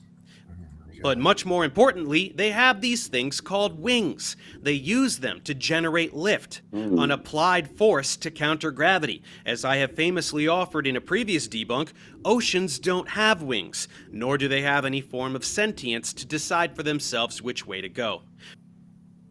And guess what? Water goes up into the sky from the ocean all the time anyway. Oh, so Hold up, wait a second. It doesn't decide. It's the nature of physical law. It's of going to relative density. It's not a decision. It's not because we use the word seek, relative density, that you take that to mean like conscious search for knowledge or something. What is wrong with these people? What is wrong with their minds? And he just changes the subject. Like, what does that have to do with anything we're talking about? But can I just also point out something, what he's got on screen right now? He just said F equals ma, so it causes a force to make the mass accelerate, which would counter gravity. And then he literally brings up water not having a force accelerating upwards away from gravity. That's because it becomes a gas.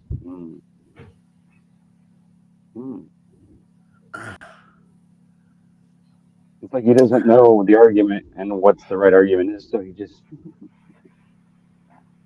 That process that he's showing right there too is respiration. It's part of respiration. How dare you say gases are reproduced on the bottom, Sov? I know it, man. Cows don't let methane go. Cars don't have CO2 emissions. How dare you say gases are produced at ground level?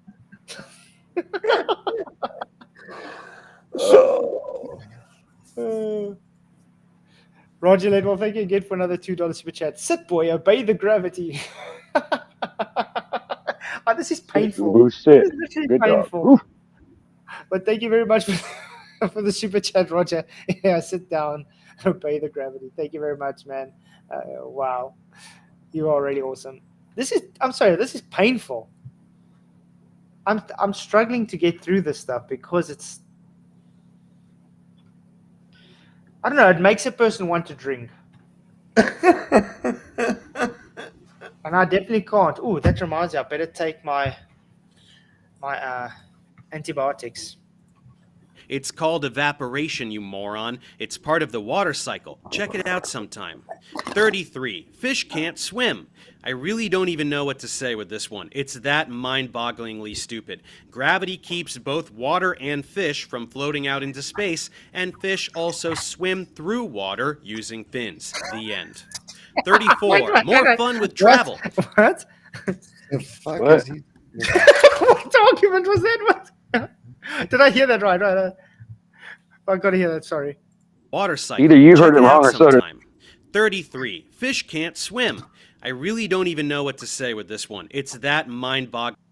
If gravity is credited with being a force strong enough to curve the massive expanse of oceans around a globular Earth, it would be impossible for fish and other creatures to swim through such forcefully held water. Okay, I don't agree with that debate. I don't either. I don't agree with that. I don't either. I was going to say that's not my point. But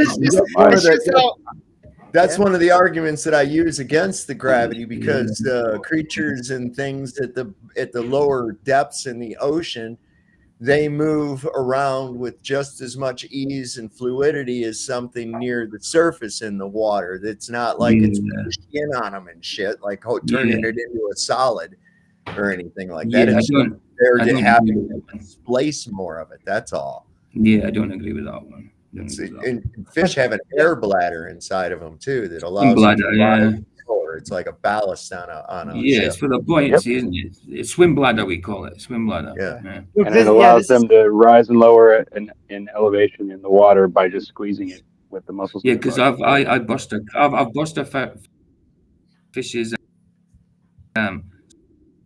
swim bladder were catching it with a lure bar, and it went down its throat. And me trying, it could properly, it swam in circles on top of the water. It could now and again, but yeah, it was all over the place. It was all over the place. But I mean, this is a stupid argument from Dubai. But what got me was the response from Dave, which was, I didn't think it could get any dumber than the actual argument. Just listen to the response, because yes, it's a stupid. This is not actually a very good argument, but the response is even dumber. Strugglingly stupid. Gravity keeps both water and fish from floating out into space, and fish also swim through water using fins.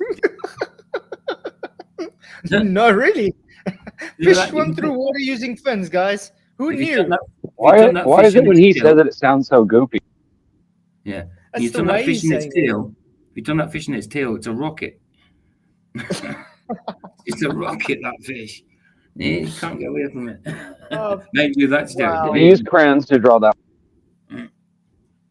First of all, Debate said nothing about the water needing to be held down because of gravity. He's just saying it's because of gravity and it has to conform to the shape. That means the fish inside that mass would make it also conform to gravity. Therefore, it will just sink the fish down to the earth, to the center of gravity. And it's just a stupid argument. That's not actually true, because the fish isn't bonded with the water. The water's bonded with each other. The fish isn't bonded. That's why it's a stupid argument. But his response is even more idiotic. Fish have fins, therefore swim. Yeah, I'm sure they think. Well, they also have gills. Fly in space too, you know. I don't have fins. I don't have fins, but they move themselves. I don't have. I wear fins when I swim, though. Fins or gills, and I can swim. Oh wow! I'm gonna. I bet we do have space fish in their world. Yeah. We should actually bring this up on a debate. Do fish have fins so they could swim? Really? Wow! They can move around in space. Mm-hmm. The end. 30. The end. Okay. I can see the end. I bet we missed. Okay, I think this is going to be the last one, then we'll close for the night because, wow. Yeah, man. This is painful. Yeah. And he did does he do the full 200? Huh? Does he do the full 200? Hour and 25-minute long. Wow. And that's all he took, an hour and 25 on 200 proofs. I mean, that's a long video, but still, on 200 proofs, he should have a lot more of a video than an hour and a half. But that's the thing. Yeah, but it's easy to make it that quick because all he did was Yeah. He didn't watch it. He had someone else watch it, part of it, and then write something about it. Yeah, of course. Yeah, I believe that because half the things that's been said on there, the earlier ones, he wasn't reading what was up on the screen, or he was misunderstanding it completely. Mm-hmm. Okay, so this one should be interesting. More fun of travel. Ship captains in navigating great distance at sea never need to factor the supposed curvature of Earth into their calculations. Nope. That's why they have equal altitude. The LOP, line of position. Circle of equal altitude. Triangulation. Yeah. Both plain sailing and great circle sailing, the most popular navigation methods use plane, not spherical trigonometry. Making all mathematical calculations to the assumption that the Earth is perfectly flat. If the Earth were in fact a sphere, such as errant assumption would lead to constant glaring inaccuracies. Plain sailing has worked perfectly fine in both theory and practice for thousands of years. However, and plain trigonometry has time and again proven more accurate than spherical trigonometry in determining distances across the oceans. Quite concise. Good argument. Agree. Yes. The thing is, they take this planar trigonometry and then they go and calculate it to spherical trigonometry because of a belief in a sphere. Why? Because they say, we have 60 nautical miles per degree, which literally stems from angles to Polaris on a flat plane. It's a hijacking of optical phenomena again, like they usually do. And by the way, the first people that had celestial navigation were flat earthers. Exactly. Yep. The Vikings, flat earthers. The Phoenicians, flat earthers. Yeah. That's why it worked for them. Yeah. Notice what they didn't have when they did this. A globe. No. 4. But now, More fun with thanks- travel. Yeah. I was gonna say, but now thanks to modern science and stuff, that's when people keep a globe in the glove box of their automobile, and they use them on the bridge of a ship. They've got a globe sitting there right there. Where are we at, Jenkins? Well, let's see. We're And then all the maps they have are based on sections. They've got sectional maps, charts, and all those charts are Imagine. flat. Imagine all your maps were tapered at the top and the bottom. Oh wow. Oh, that's easy. I mean, why do they think they have dead reckoning? Like a Because they go off course. Oh man. Ships don't take Earth's curvature into account ever. No. But is that really true? Yes. No, and it's easy to prove. What are There we go. I told you. What are Okay, nautical show us. miles? Show us. Is he going to show us? nautical miles? A nautical mile is 1 minute of latitude, or 1/60th of a degree of latitude, which Yeah, and I can't believe I have to show this again. He's really stubborn. Remember we showed this. How many times? How many times? How? Given the math. I mean, One how or would two. it even? One or How two. would it even? It would never be at a spot where it would be bending where the water would be bending under the. Nothing would see the water bend under it anyway. So what's the argument for real? Yeah, this is Yeah. what happens, guys. It's based on the latitudes. Okay? So this is the math. Last time I checked, 90 degrees is flat based, remember? yeah. And then you have your elevation angle, which is what's measured to the star, Polaris.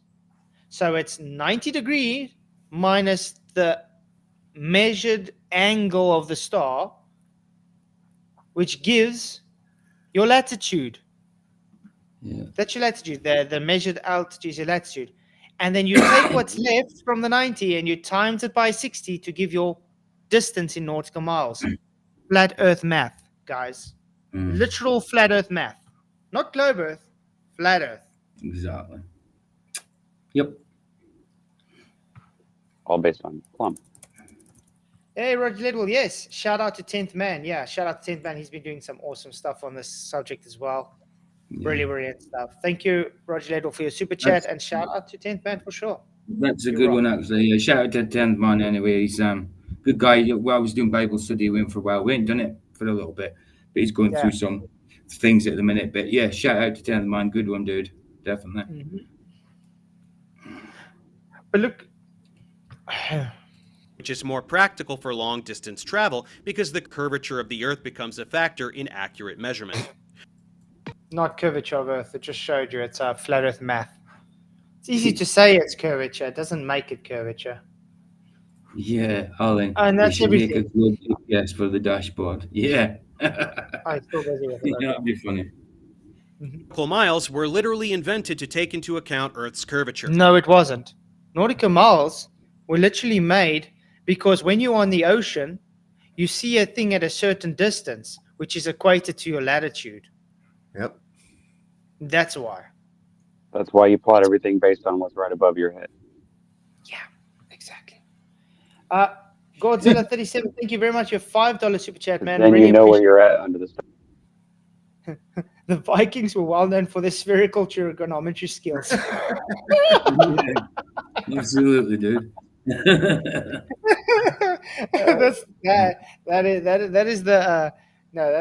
the quote of the day.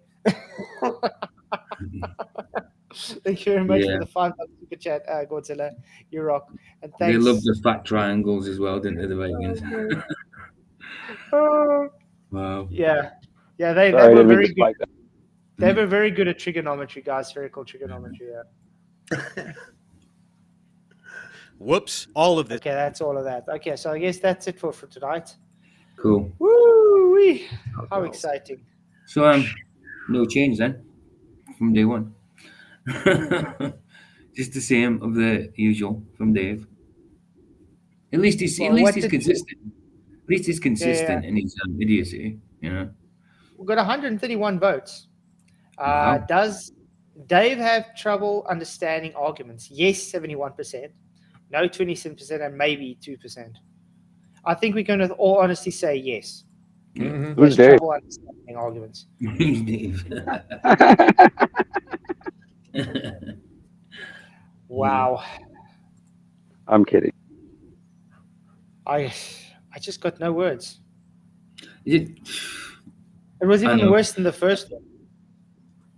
he just doing it for the sake of making a video for Globers? Because I don't even think he's really took a look at the arguments, has he? He's just going on hearsay. I like Ryan said, he's probably not even listened to it. Someone's done it for him, and he's just, you know what I mean? Someone's watched it for him, and he's just conjured up some half-assed answers. You know what I mean? Which is not even any of it is any kind of empirical based or proof at all. You know? But I mean, at least we had a good laugh. Well, that's a absolutely. positive.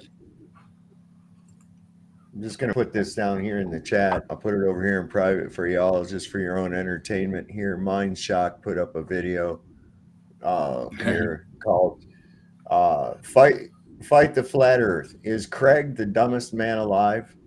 That's the title of the video. Mind Shock. I see Mind Shock and Craig are at it a lot these days.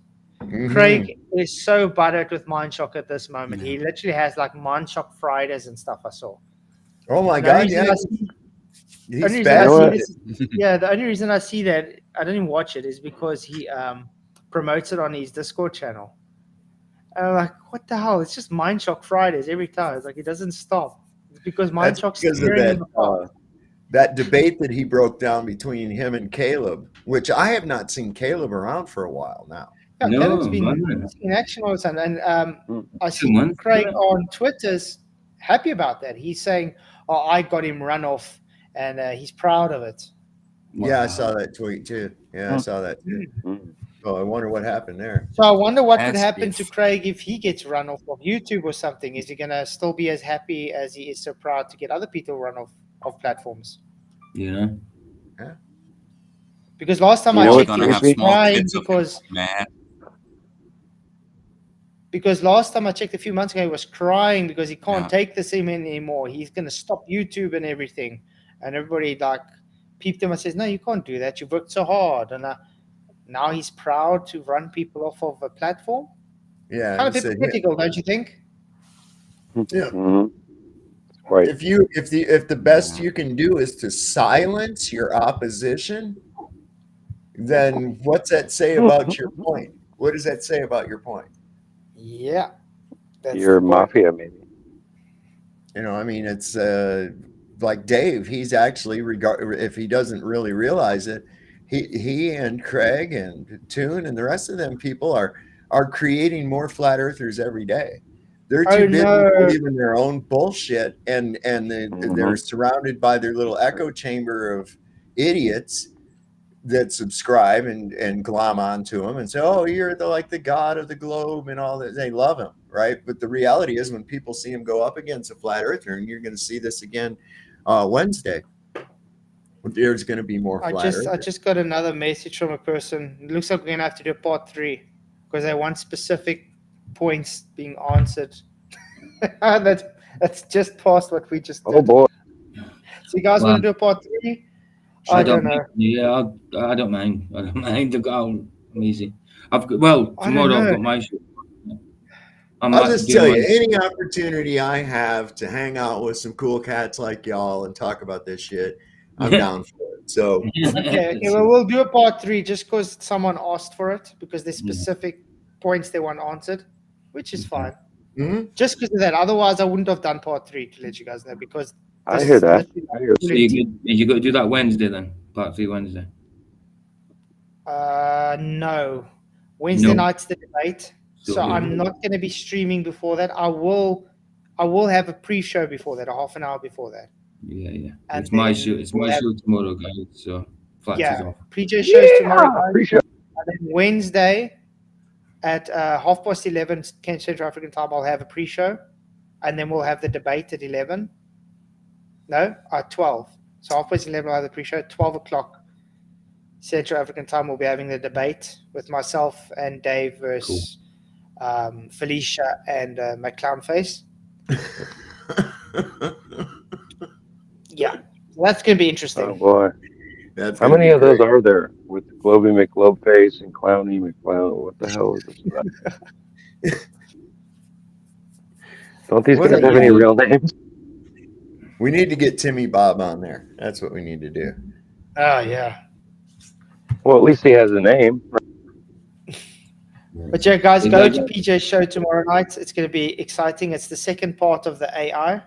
If you haven't watched part 1 yet, go to the channel and then definitely click on it. It's worth it to listen to, and then you'll know more or less what the context of part 2 will be.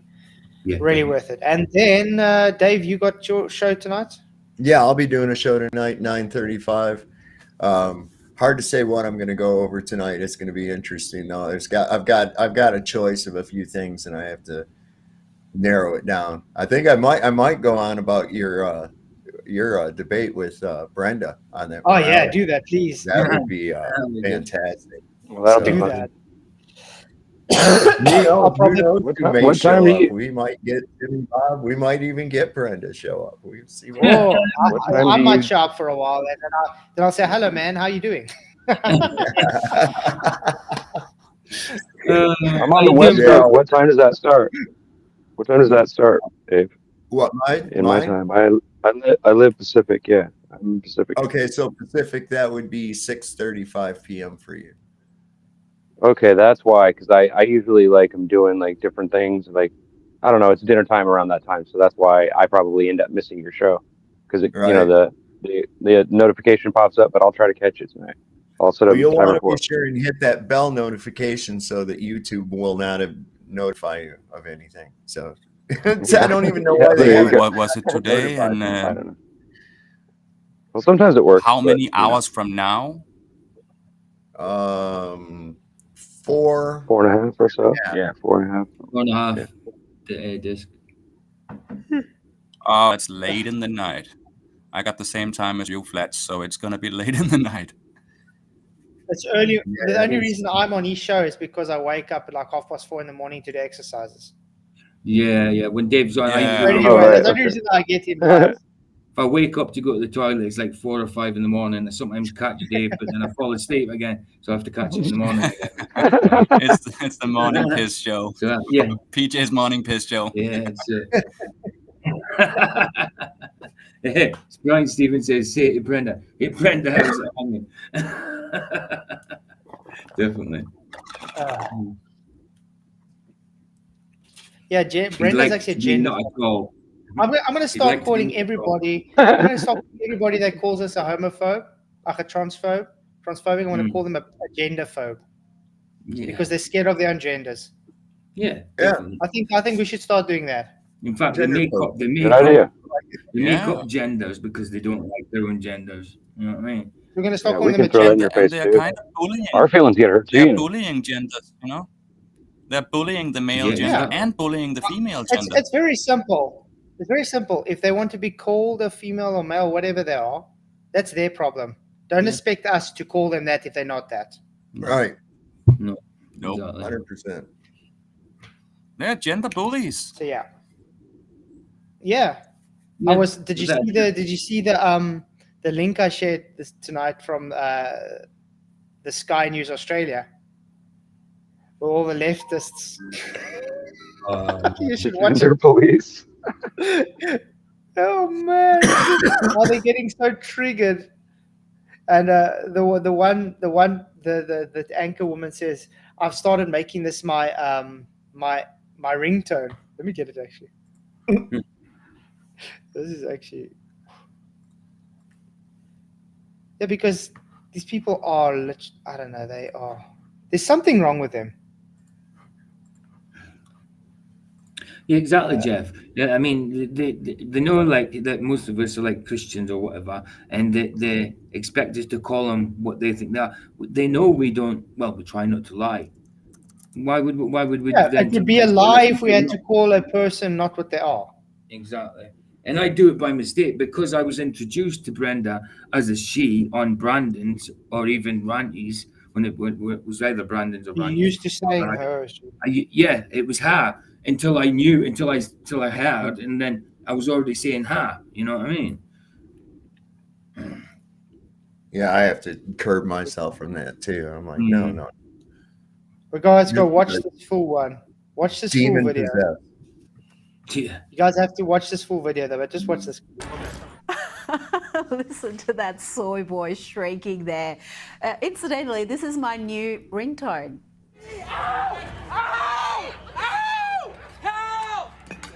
Soy boy. Now, if you're going to hold lawless protests, then best you do it in places like, I don't know, New York or California, where that kind of behaviour, that lawlessness is tolerated. Do not try those tactics in red states like Georgia or Texas. Watch here as law enforcement moving. That's crazy. But that's a good ringtone. I want that ringtone. Well, if you're blocking the road and traffic, then you might be hurting people and you might be costing people money, and that actually causes damage, and therefore you could get sued for that. So I think that the cops ought to do something about it, right? But like if you're doing it peacefully, you're staying out of the street. You're not causing it. You know what I'm saying? You're trying to like do it in the right way to where you're not blocking traffic. But if you block traffic, that's a different thing. But I get it. If you're going against your government and they're doing something so oppressive that you have to do that in order to get their attention, then you know what? I guess you have to do that, right? Well, I'll tell you what, man. You try to block a road like that around where I live, they're probably just get run over. I was going to say you'll get shot at. I think. Let's put it this way: if you had to do that, the Buddha, will let you just pull out the guns and shoot you. Wow. Simple as that. Here's an idea: they could try to block the train tracks. Why don't they do that? Stop train. Well, what they don't realize is no matter what they do, they're actually costing people money, and they're slowing down the flow of actual goods, and they just don't realize that you can't do that. You're going to hurt people, like you're going to hurt people big time. But I was laughing the once where they were also showing the protesters stopping this truck because they're like against oil. And they're going crazy and berserk, and they're trying to burn the truck down. And the truck drivers, they're interviewing the truck driver. And the truck driver says, yeah, but we're not doing anything wrong. They said, but what about the oil? He says, but this is vegetable oil. He's like, dude, leave me alone. They're trying to burn the truck down because they're saying you're messing with the oil. I was like, but this is vegetable oil. What's that got to do with what they're talking about? Exactly. Oh man, Roger Ledwell, thank you for another $2 super chat. They are stupid, go. for example. Night, exactly. Yeah. Good super chat to end this off. Thank you very much for the super chat, man. Absolutely. You guys rock. So yeah, see you guys all then Wednesday. Go make sure you go to Sovs later and then see PJ tomorrow. Right and on. yeah, many blessings. Thanks all for coming, and then we'll laugh again at some more Dave idiocy. May the